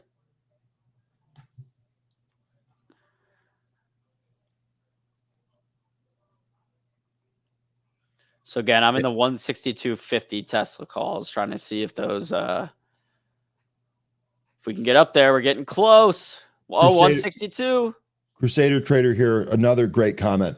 For anyone who needs a downside hedge, VIX is only 15 cents from a new low. The point that he's trying to make here is if you're going to hedge your portfolio by buying volatility, do it when it's cheap. Effectively, what you're doing is you're buying that volatility hedge with the expectation that it expires. So do it when volatility is cheap. Don't chase volatility as we start to get a sell-off. So this pretty good here, taking a look at where the lows are and then coming up with a potential hedge at a discount here. I absolutely love this, Crusader.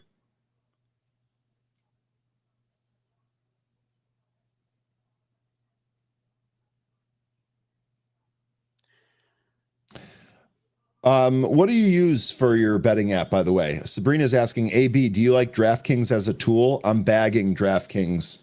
So I guess looking for some hope there. I think we'll let AB answer here, but really quickly, I think DraftKings is going to have a big run in it at some point. It's just been very, very difficult to telegraph. Yeah, I actually use DraftKings. That's like the only app that I really use. I know some people use a few of the different apps to try and I use FanDuel Sportsbook. Yeah, I mean, I don't know if there's a big difference between DraftKings and FanDuel. I know some people like to use different apps to try to take advantage of some of the different promotions and stuff, but I've been using DraftKings, primarily. I like it. I mean, I don't know how much, like I said, how much of a difference there is between DraftKings and some of the different apps, but it seems to have been working pretty well for me. CXAI, by the way, right through 15. So this giving us really, really nice formations here. Big move through 15. Let's see if we can actually get to 16 here. This would have been a decent scalp on that move through 15. And actually a pretty nice trade on a move through 12 here. CXAI, it's unfortunate Andy couldn't make it here today. I know he banked off this earlier. Likely would have hit this one again. CXAI looking pretty good here. Nice little move up there. So what? I mean, so I've heard a lot about the CXAI stock, and they're like, you think it's an AI stock because it's called CXAI, but isn't it not really an AI company? Workplace experience platform for enterprise customers. It's a software as a service product for enterprise organizations, distributing a mobile app to all employees within the organization. There was a line in here, I thought, work from anywhere. I have a trade, Ryan, that I was going to save for my Benzinga Live audience, but I think I might have to spill the tea on it here. I'm liking a company. We were just talking about Portillo's yesterday, Ryan. I'm liking a different company in the food space. Uh-oh, what is it? It's ticker DPZ, Oh, Domino's Domino's Pizza. Pizza. Yeah, just reported earnings. The stock's been getting kind of beat up, but I was doing some digging on some alternative data. Domino's right now, first of all, the website, people visiting the site, which I don't know too much. I mean, maybe some people are ordering like merchandise or T-shirts or something, but I'd venture to say most people that are going to Domino's websites are ordering pizza, are spending money on the site. There's only 2 food companies out there that have more traffic to their website than Domino's right now. Can you guess what those other 2 food companies are? More traffic to their website than Domino's. Is it like an individual fast food place? No. I mean, is it something like DoorDash? Yes.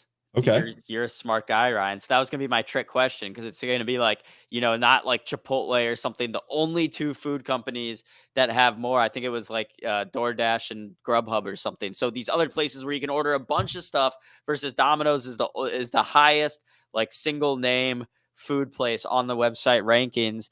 I don't know. I mean, I like the stock's been getting beaten up. We've seen Chipotle do well. It seems like people are sleeping on Domino's right now and just how big of a giant it really is. I mean, I know you're kind of a Chicago pizza snob, so it's probably not your favorite, but I think for a lot of people around the country, when they need a quick piece of pie, like Domino's is a go-to.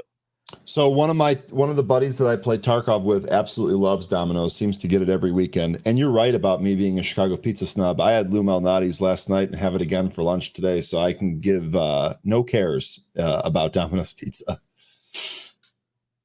Yeah, I don't Luminati, is that your go-to Yeah, the best here is going to be Pequod's, but my go-to is Lou Malnati's. I got one right in town here that's right around the corner. Beautiful. Jealous.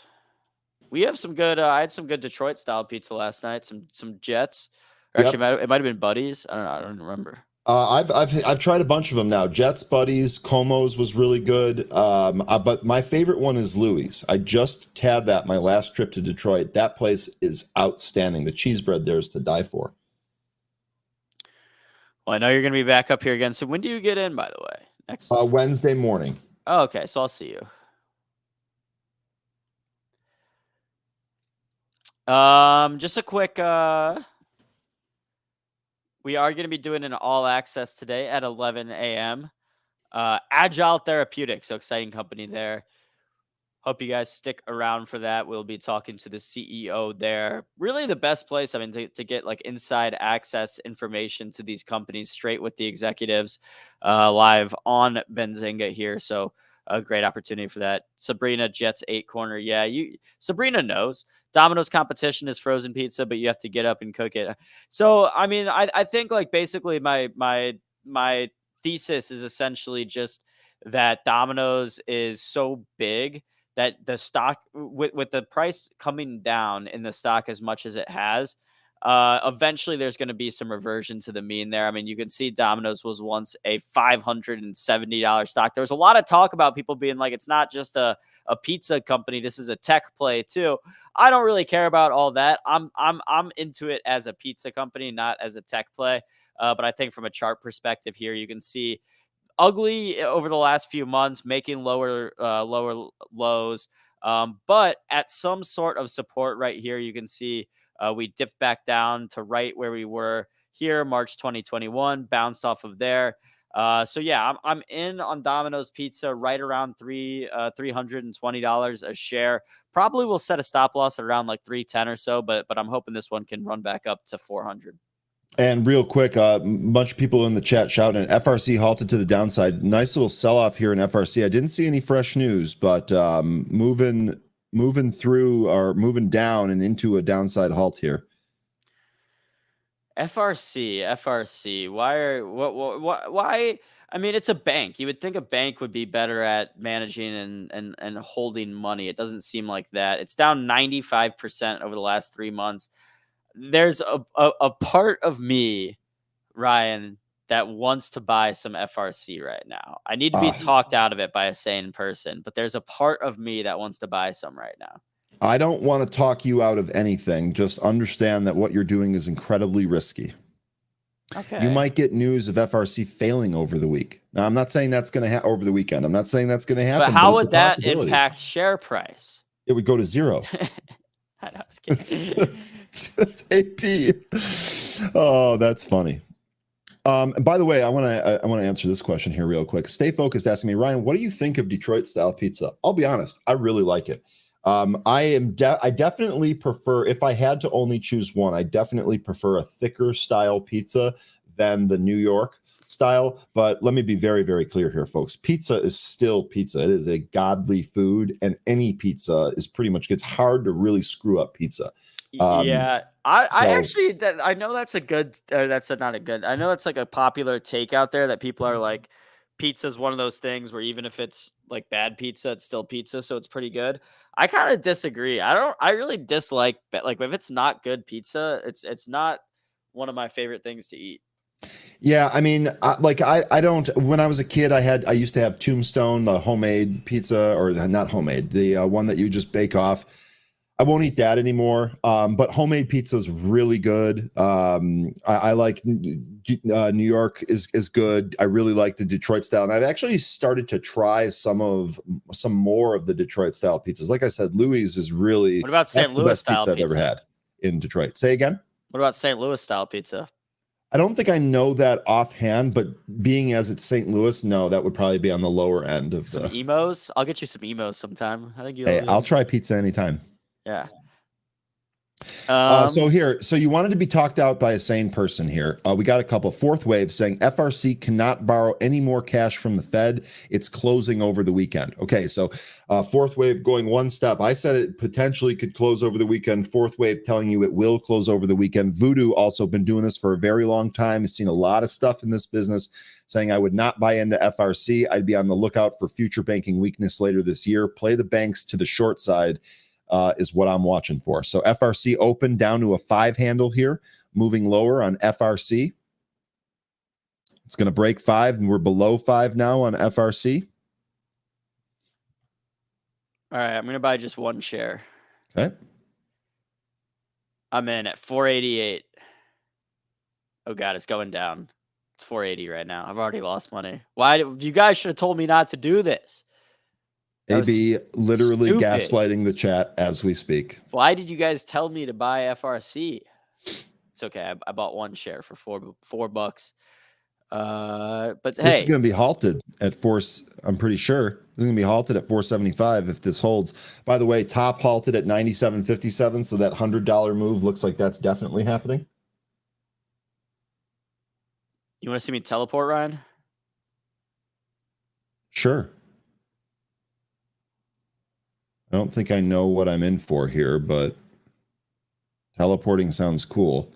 I suspect you're just going to walk to your other seat, but I'll do it in a minute, but when I'm ready to teleport. Damn. All right, so at least I will say, so I got to give myself some credit. So my trades were good to the long side. Tesla's come back in, SPY's coming back in. What I did well, A, was scaling out of my positions a little bit as they were going up, and then B, I set some stop losses and raised them. So right now, even as SPY and Tesla come back down, and my option contracts have basically been cut in half in terms of value. My Tesla calls are right back to where I bought them at, even though they were up more than 100%. And I never sold any. I've still made money on the day by using those stop losses and kind of scaling out of those positions. So hey, good job, baby. Good job. CXAI moving more towards the highs here. So we busted through that 16 level. CXAI really, really strong here. I wonder how Andy's doing in it. And by the way, we talked a lot about the market pulling back here pretty much across the board. Microsoft coming back in. Looks like this is going to come back towards VWAP here on Microsoft. We'll see where we end up settling, but market pulling back here now. Market pulling back here. CXAI remaining strong. HKD getting a pop on volume through the VWAP. Oh, no. TCJH halted to the downside, but what a disappointment that was.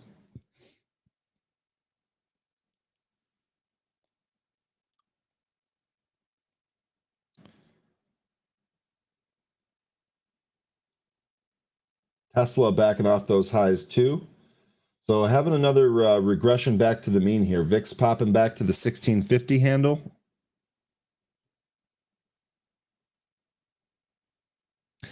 Stay focused. We'll have to ask AB when he's done teleporting, aka walking to his other seat. SAI pop through 432. SAI getting going here. Next spot we have on SAI 463 and then 503.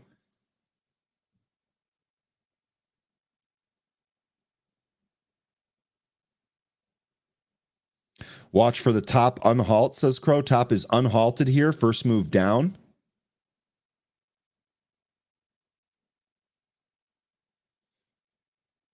See if this goes right back up here on top.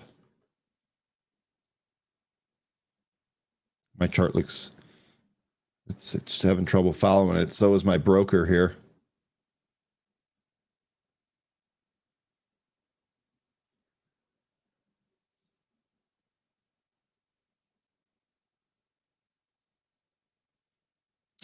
You top traders, you guys are impressive trading this crazy thing. Megal breaking down again. Top back to 90.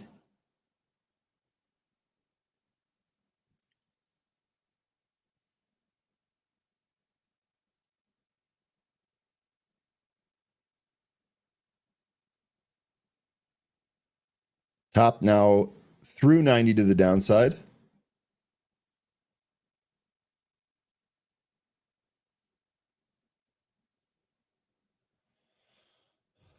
Top, drop, and pop. You got it, Rich. You got it. Top back above 90 now.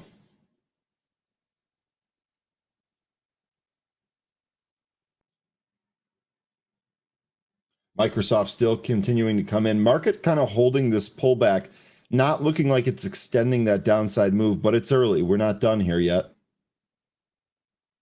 Portillo's still really strong. Portillo's looking good. Portillo's looking good.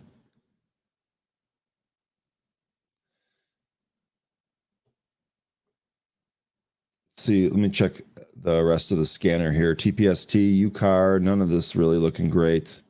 Everything seems to be drying up here. I wonder how the afternoon is going to treat us here in the market. SAI still looking good.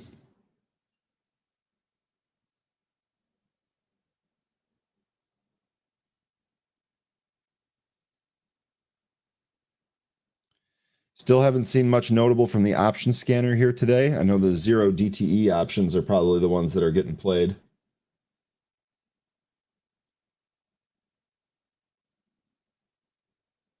See, folks, look. There's no teleporting. If he was teleporting, he'd be in the seat already. We'll bust him about it when he gets back.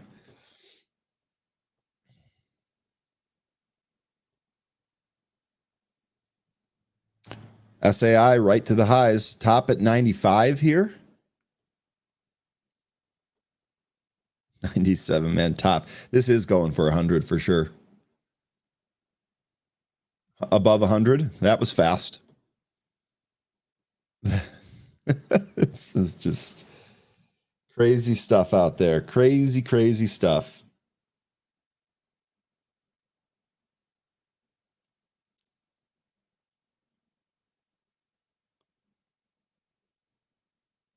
Where's top's next halt spot? Is it here at 104? Yep, halted. Right here, 104.90. Top is halted to the upside again. CXAI holding its gains. That's encouraging. Megal just can't really do anything. ILAG did move through its VWAP and back tested it. This actually is interesting. This actually might set up another move here. And especially, I mean, 160, you actually might be able to trade back up and take that high out.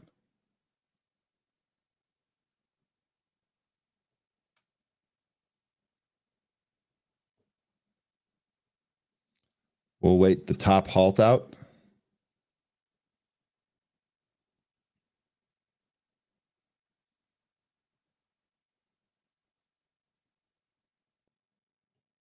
Microsoft really coming back in on this market pull. Now the market looks like it's kind of stopped here. Let's bring up a SPY chart here real quick. Market looked like this sell-off has at least found some type of support.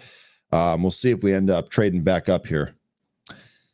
Ryan, you take care of yourself, man. Thanks again for your service. Have a great weekend. We will see you next week for sure. FRC halted, you guys are saying?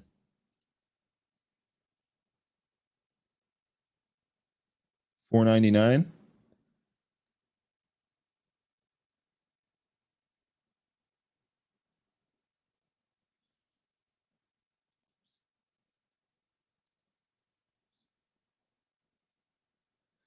Top looks like it's really the only crazy thing. Oh, Tesla. Look at Tesla. We got to get AB back here. We got to check on his calls. Tesla popping.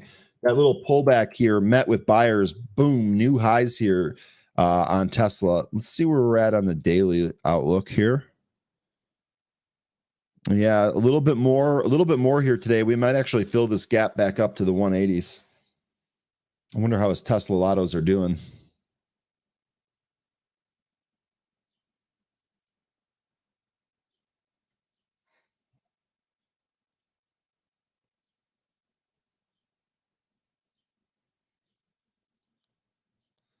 CXAI, this might be going for another high at daybreak here. We got the current high. Let me mark this one off here. Current day high is now 1765. Let's see if that's $1 away from where we're at now. So we'll see if CXAI gets any crazier here.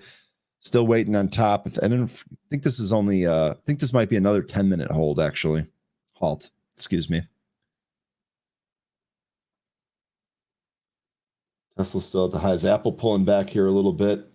Nothing really terrible to worry about. Microsoft continuing to pull back.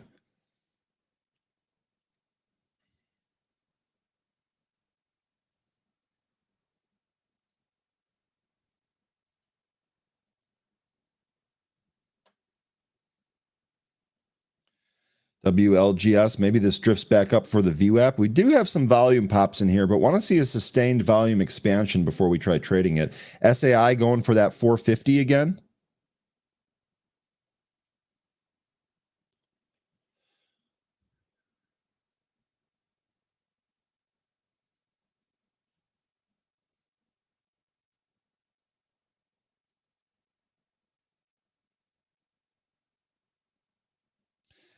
Yeah, Silver Fox saying that's why we use tight stops with Tesla. Yeah, absolutely. Especially if you're short. You don't want that to bite you. We got Zippy quoting the Doors song. This is the end here in terms of FRC. Love the Doors energy going on. Some Microsoft calls getting bought.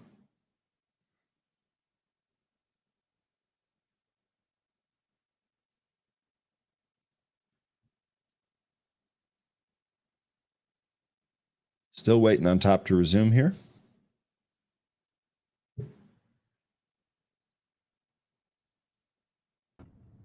AB, there you are. How is it going with Tesla, my friend? Well, more importantly, I'm up on FRC right now. I'm up 2.25%. Tesla, I'm up. Oh, wow. I didn't even see that Tesla's running. What happened? I thought Tesla came back down. My calls were like down, and now they're up a lot. There we go. What should I do, Ryan? Should I'm still not in lotto territory. This is what while this is great, and my calls are up. Let's see, my calls are up right now 300%. I'm looking for like a little bit more. Is that crazy? I mean, it's your own plan. Trade your plan. How many you got left? I have 3 contracts. No, 5. I would take one off here. One off. All right. I mean, you're up 300%. You've got to sell at 100% to sell at 300%. They were so cheap. Like my idea was like, what if we see one of these like crazy Tesla days, and then I'll be like, all right, this way you're right, Ryan. I'll sell one of them.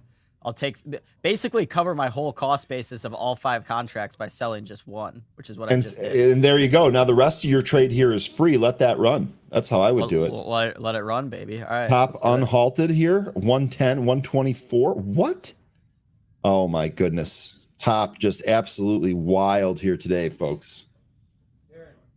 Yes. Do you have Benzinga Live? No. No. So you're off at 11. Yeah. 11, 10, 15. You good, AB? Oh, you Yeah. must be talking to AT or Rohan. A mixture of AT and my man Luke. All right. How's Luke doing? Get Luke in here. I want to get some pump up from Luke, the Ryan draft. wants you to come say hi. Luke? I don't know what happened. He's probably on a call. Probably. You know how that guy is. Top 130. We're going to get halted here at 130.06 on top if this holds. FRC, baby. Man, I'm on fire today. I'm up. All right. FRC. Come on, baby. Stay above $5 for me. Stay above $5. Oh, no, it's coming back down. I jinxed it. Knock on wood. I'm on fire, baby. It's coming back down. Yeah, now I'm down. I'm down on FRC now. It's going to halt here, isn't it? FRC 485.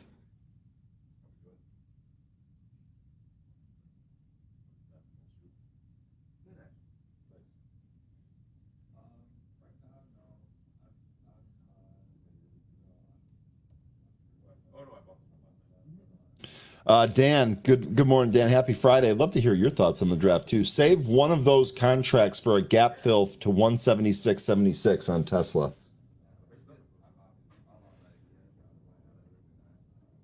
FRC halted to the downside again.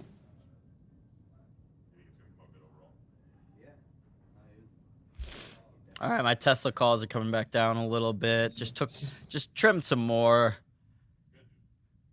Still a pretty good morning in terms of taking profit. Yeah.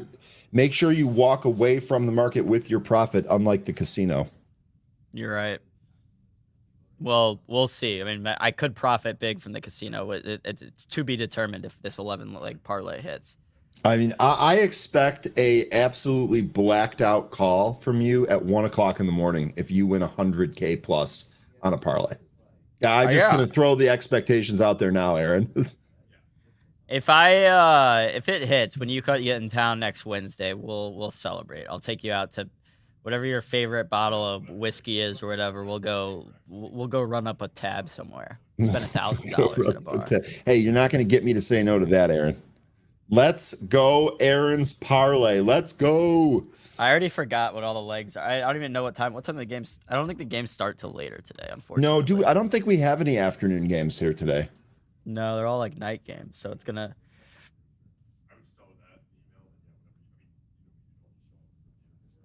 The earliest game we have is the Twins Royals at 3:10. I think you had the Twins on the money line. No, I think I had the over in that game. Oh, the over. Okay. Yeah, I couldn't decide who I liked in that, and the over/under was kind of low. It was like 8. I don't know. I mean, so have you been to a game yet this year, Ryan? No, I haven't been to any live baseball game this year. Okay. Because okay, so here's what I've heard is that the new pitch clock and everything is amazing for watching games on TV. But I've heard, and not from like everyone that has been to a game, but I've heard from a couple of people that have been to games at a ballpark this year that the pitch clock makes it like feel like the game's kind of a rush. Like, you know, you go to a baseball game, you're in a stadium, you want to just hang out, go get a hot dog, get a beer, whatever, really hang out. And that, you know, that maybe some people were feeling that they're a little bit rushed with the pitch clock, that it's like in and out, that you feel like someone described it as like you felt like you were at a table at a restaurant that felt like you were being ushered out of. I'm going to say that that's a little overblown. To me, that does not seem feasible. I mean, if you're at a game having beers with your friends, you're probably having a good time anyway. They're not asking you to leave the stadium. They're asking the pitcher to get a move on.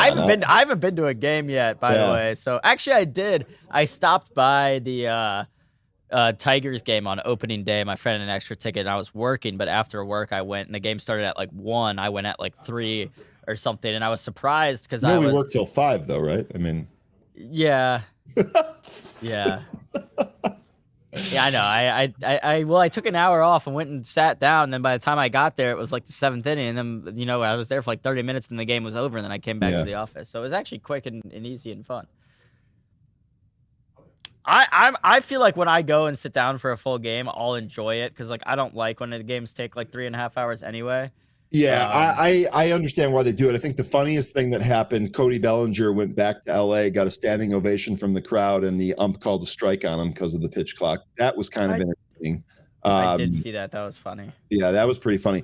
You know what you can do, Aaron? You can ask Andrew Weiss when you see him in the office, if you see him in the office today. He attended a Cubs game in the bleachers, and the bleachers aren't experienced by themselves. I'm sure you know about that. So it would be interesting to see if he had the same sensation. Was he being rushed out? Okay, actually, I can see Andrew Weiss right now. So Perfect. Whenever we're off here and we have some time, I'll make sure to do that. Perfect. Tesla crossing that 103 mark. Let's go, Tesla.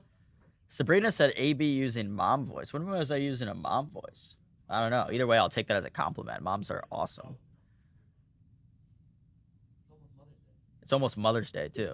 Yeah, it is almost Mother's Day. Don't forget. Pickle Jim, good point here. It does go quicker, but it doesn't feel rushed. You don't have as much time when you leave your seat for the food or the bathroom. That's a good point. By the way, top open now.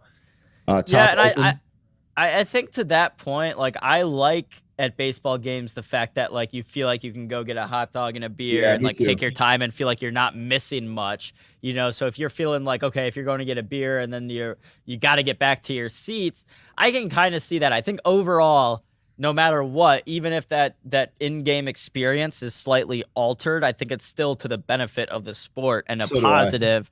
But there are maybe certain intricacies of actually, it might be one of those things, Ryan, where you're like, love the pitch clock for when you're watching games on TV, but then you wish when you went to a game, it would last longer. Yeah. It was just like, okay, like, let's just turn off the pitch clock for when AB goes to a game. When he's not going to a game, use the pitch clock. That seems like a fair rule to me.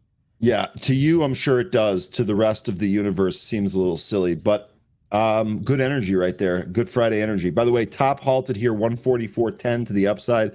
I mean, if you just look at the range here on top, this is absolutely ridiculous. 47.92 to 144. If you got profit, awesome. Congrats. But this seems just like complete gambling at this point. Just complete gambling. My only advice would be very, very careful. For me, this is an avoid.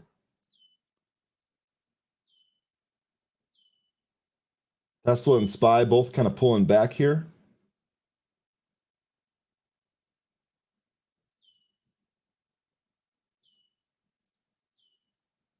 All right, folks, we got just a couple of minutes left here before we're going to wrap up for the week.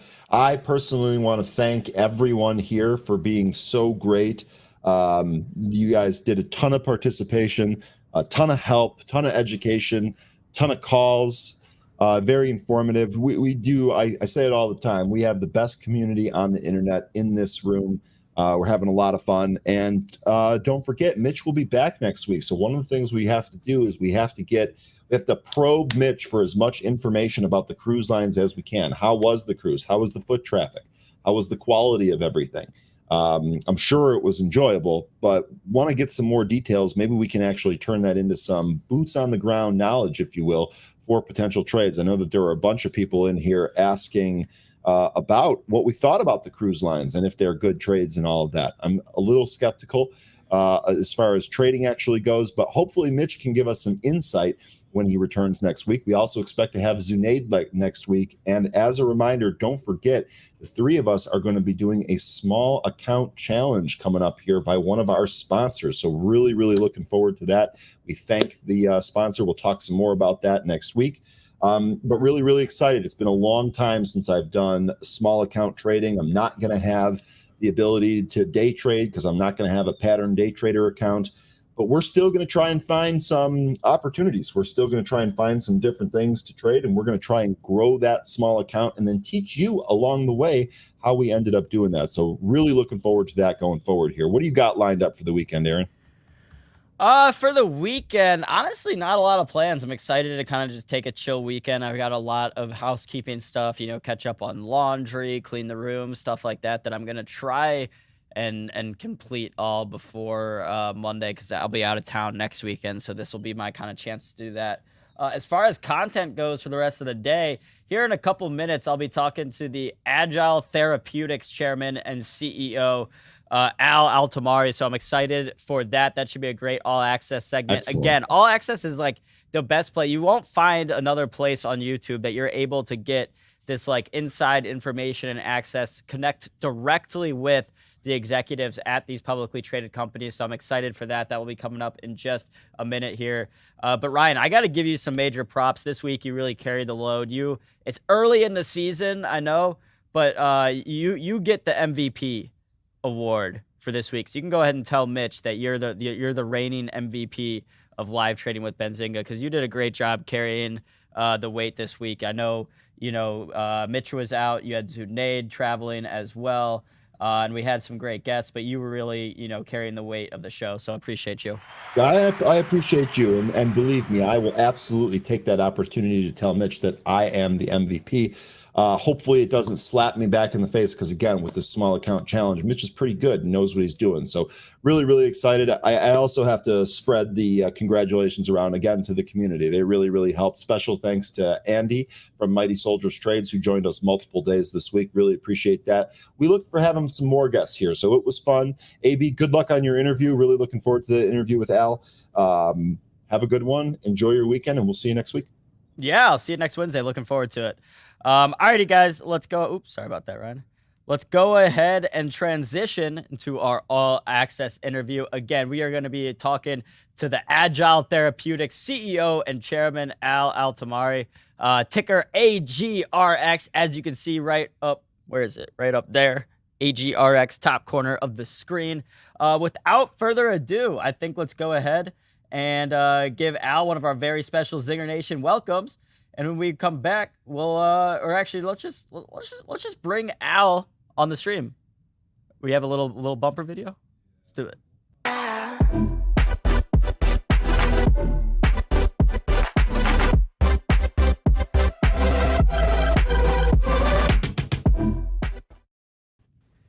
All right, Mr. Altomari, welcome to the Benzinga stream. How are you doing today? Good, Aaron. Thanks for that introduction. That was awesome. Thank you. Oh, well, only the best for you, Al. So, before we get started, where are you joining us from today? My home in Pennsylvania, on the East Coast. Nice. There you go. Yeah. Well, we're in the Eastern time zone here, down in downtown Detroit. A little bit of a rainy day, but excited. It's a Friday, so can't complain too much. So, Al, before we get started, do you want to just give us a brief rundown overview of what Agile Therapeutics is? Just an overview of the company. Sure. So Agile Therapeutics is a women's healthcare company. We're trying to develop novel drugs or therapeutics for women. I think what makes us different than most of the biotech companies you might hear of or follow, we actually sell product. We've got our first product approved. We're a revenue story. So we're across the goal line. So a lot of the complicated risk that we deal with in biotech is behind us. We just got to sell more product and make this product bigger and bigger and continue to hopefully develop our pipeline. Yeah, so this one, there's one product that you guys, like you said, are already selling. That's the Twirla birth control. Is that correct? Yeah, you're breaking up a little bit, but yeah, the first product is Twirla. It's a once a week contraceptive patch. It's an alternative to birth control pills. So women, rather than taking birth control pills every day, and some women can be on contraceptive products for multiple decades of their lives. So imagine taking the same product every day. So ours is a once a week low dose contraceptive patch. So she wears 3 patches over the course of 3 weeks, and then she goes patch free and has her menstrual cycle and starts over again. So much more, hopefully safer and convenient for women to use than maybe some of the other methods of contraception that are available. Yeah. So what are some of the physical benefits of a woman using Twirla versus a different type of birth control?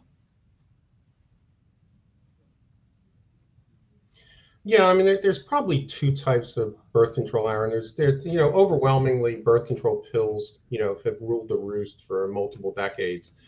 And so, women, it's hard to take the same product every day. Something so important as a contraceptive product, the repercussions of missing those pills is pretty significant for pregnancies, which are not good, for if they're unplanned at that moment. Then a lot of, methods, we're going to more permanent methods, sterilization, IUDs, implants that are much more invasive to a woman's body. So you know, a lot of the young women in the market, Aaron was saying, that's not right for me, but I don't want to take pills. You know, so what, you know, our patch kind of fits that kind of mid ground where it's a lot easier to use, and, you know, so they're not, and quite frankly, the woman's in control of the method. She puts on the patch, she takes off the patch. Unlike an IUD or an implant where you have to go to a physician to have it, you know, put into her body and take it out. So she's in control. So it's convenient. It's a lot more, you know, accommodating to her lifestyle, and a lot easier to use than taking pills every day. So that's the benefit. And you know, women gravitate to this. They really like this idea that they're in control, and they're not ready to sign up a lot of the young women for these more permanent methods. That doesn't mean someday they won't use them, but not yet. So we hit that young sweet spot of the market where she's more than likely somewhere between 20 and 30 years old, and you know, been frustrated using pills and ready to try something different. Yeah, I think it's really important and great that, you know, women have a more, sorry, a less invasive type of birth control on the market. So I think that's a great kind of hole in the market that you guys are filling. So let's transition from the drug a little bit to more of the financial side. So in terms of revenue growth, your fourth quarter revenue was up 33% from the third quarter. Will this growth continue, and where was that growth coming from? Yeah, the answer is it's already continuing. We previewed, you know, because of your call, we previewed our first quarter results, and we're up again. That wasn't a fluke. So really, our market, Aaron, sits in two channels, we call it. You know, number one is the normal channel where people go, women in our case, go to pharmacies or online and get their prescriptions. So that's, we call that the retail channel. That's our bread and butter. We make the most money there. That's where the market's dollars are. But then then there's another big market that's, you know, important to us too. It's called the non-retail channel. That's Planned Parenthood by some other name, student health centers, where women get access to drugs different than their commercial insurance.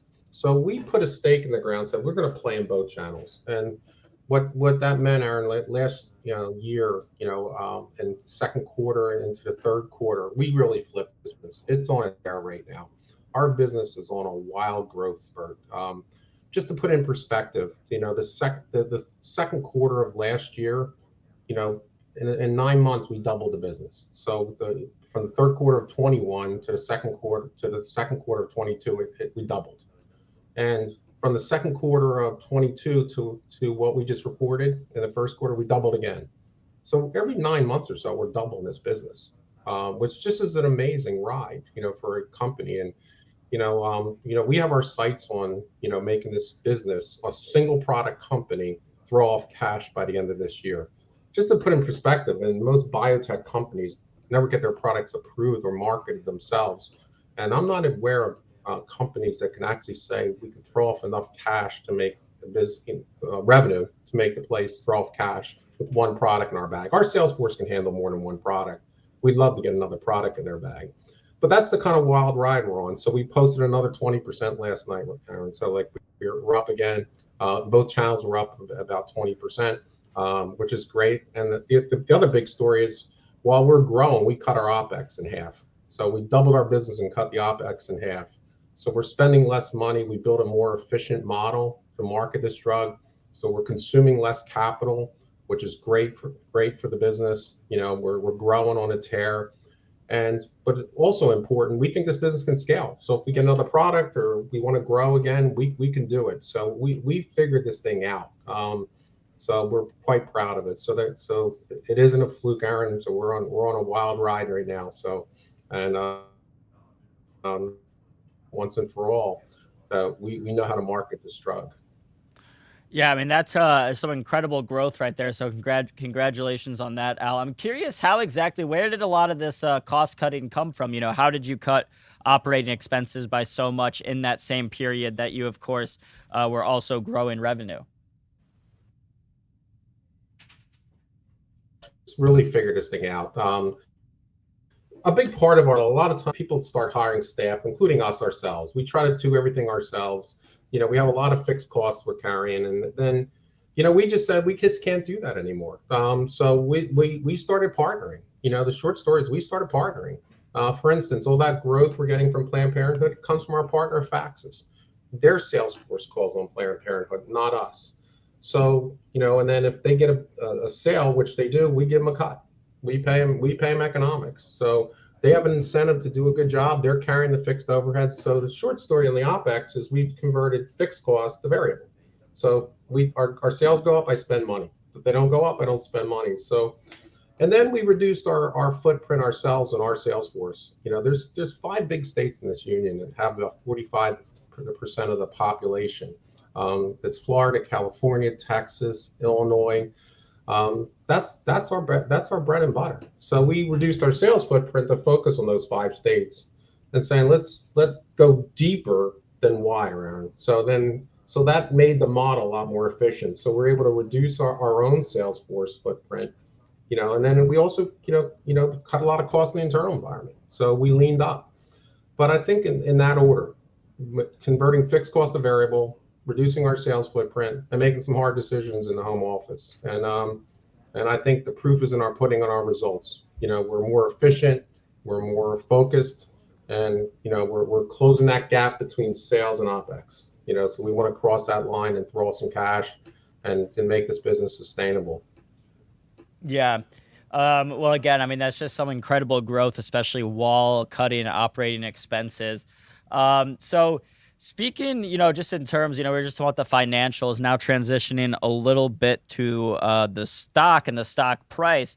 So April saw Agile stock fall below the minimum bid for the NASDAQ. Can you talk more about this and the measures like the stock split you took to ensure that you remained in compliance with remaining listed on the NASDAQ?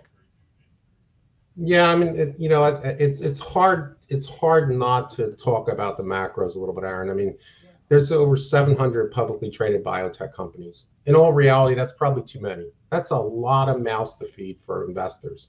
So, in the last, you follow the macros better than I do. I mean, the biotech industry, just was under distress, and including us. So anybody that needed capital, was finding themselves in a tough place. Now, specifically with us, we did need capital.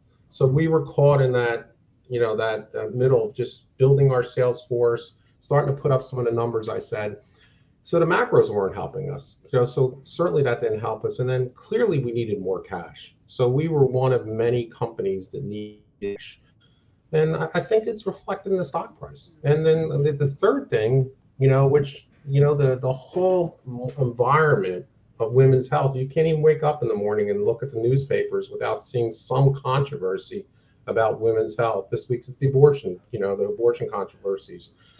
So I think, all those things in together, Aaron, put our stock under a lot of pressure. So we want to make our stock more available. First of all, we appreciate all the support from your listeners. We really do. But we needed to make our stock more available to a broader base.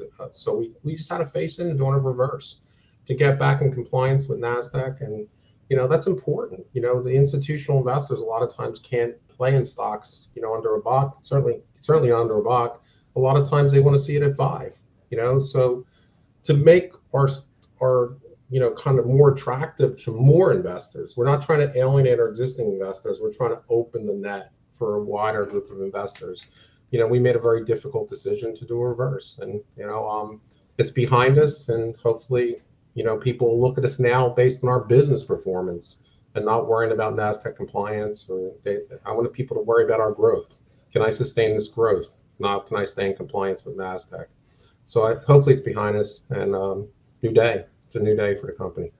Yeah, I think a lot of times, investors can get kind of spooked off with certain measures like that. But if you look at a lot of companies when they're in that growth stage and or kind of earlier, you take certain measures to make sure that the business is still going and still going strong. So I can certainly understand that. So Al, I'm curious about, I want to hear if you have any hot takes when it comes to just what the future of birth control looks like in America. I mean, there's been so much politically happening over the last, year. You mentioned the abortion and stuff. What are some of your hot takes when it comes specifically to birth control in the United States?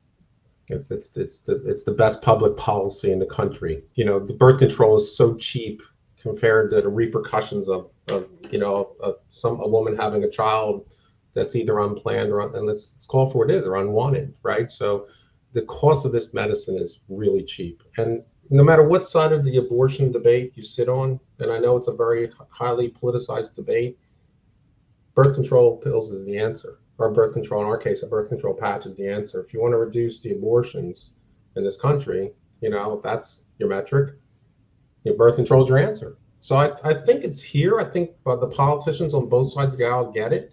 Women are very involved in this therapy, so it's been around for a lot of years, and it needed innovation. The pills were just, you know, not doing it for most women. So the market needed innovation. It was little companies like ourselves that stepped into it and said, we can do it. I was fortunate enough to run the biggest birth control business in the world at Johnson & Johnson. So I've been on the other side too. So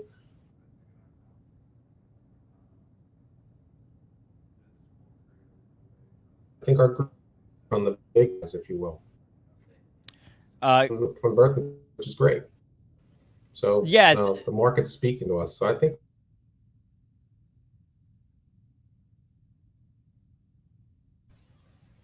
Sorry, Al, we had you break up for a second there, at least on my end I did, but I got most of what you were saying, No and worries. just in terms, yeah, just in terms of you know, the fact that, like you said, I mean, these pills have been around for a while, not a lot of innovation, and then now that you know, you guys have these patches out, but again, like you said, like, it doesn't matter what you think about abortion, the birth control is a great way to avoid those types of pregnancies. So I think it's something that everyone can be and everyone really should be behind, you know, when it comes to policy, like you said.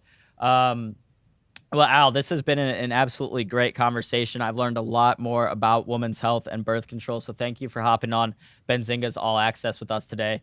Hope to have you on again sometime in the future. Well, thanks. We've been through the tough times. Hopefully for shareholders, we see the goal line now. We've been through a lot, this little company. We hope they come along for the ride with us. We're close to doing something really special here, you know, that not many biotech companies have ever done. So thank you for following our story. Yeah, we'll continue. We'll continue to follow the story. I mean, this is certainly super exciting. So Al, thanks again. We'll have to bring you on any future updates. Enjoy the rest of your Friday and have a great weekend. Alrighty, guys. That was Al from Agile Therapeutics. Again, ticker AGRX. The top corner of the screen up here. So very exciting company doing some cool things in the women's health birth control space. With that, that'll be a wrap for us today. It is now 11:17 a.m. Eastern. Thank you to everyone who tuned in with us on pre-market prep and then live trading and then again on Benzinga's All Access. Please smash the like, subscribe to the channel if you have not already, and have a great weekend. It's Friday, baby, so get out, have some fun. We're going to be watching the NFL draft. The Lions have like 3 picks in the third round, or second and third round, so we'll be watching that here in Detroit, the NFL draft for sure. Other than that, you've got, you know, other sports on as well, NBA playoffs, baseball. So while you're not being able to trade stocks, at least we've got some fun things we can, you know, watch and maybe potentially invest on as well in terms of sports investing is what I like to call gambling. But anyway, guys, thanks again for tuning in. Please smash the like if you have not already. We'll be back next week. Peace and love, y'all.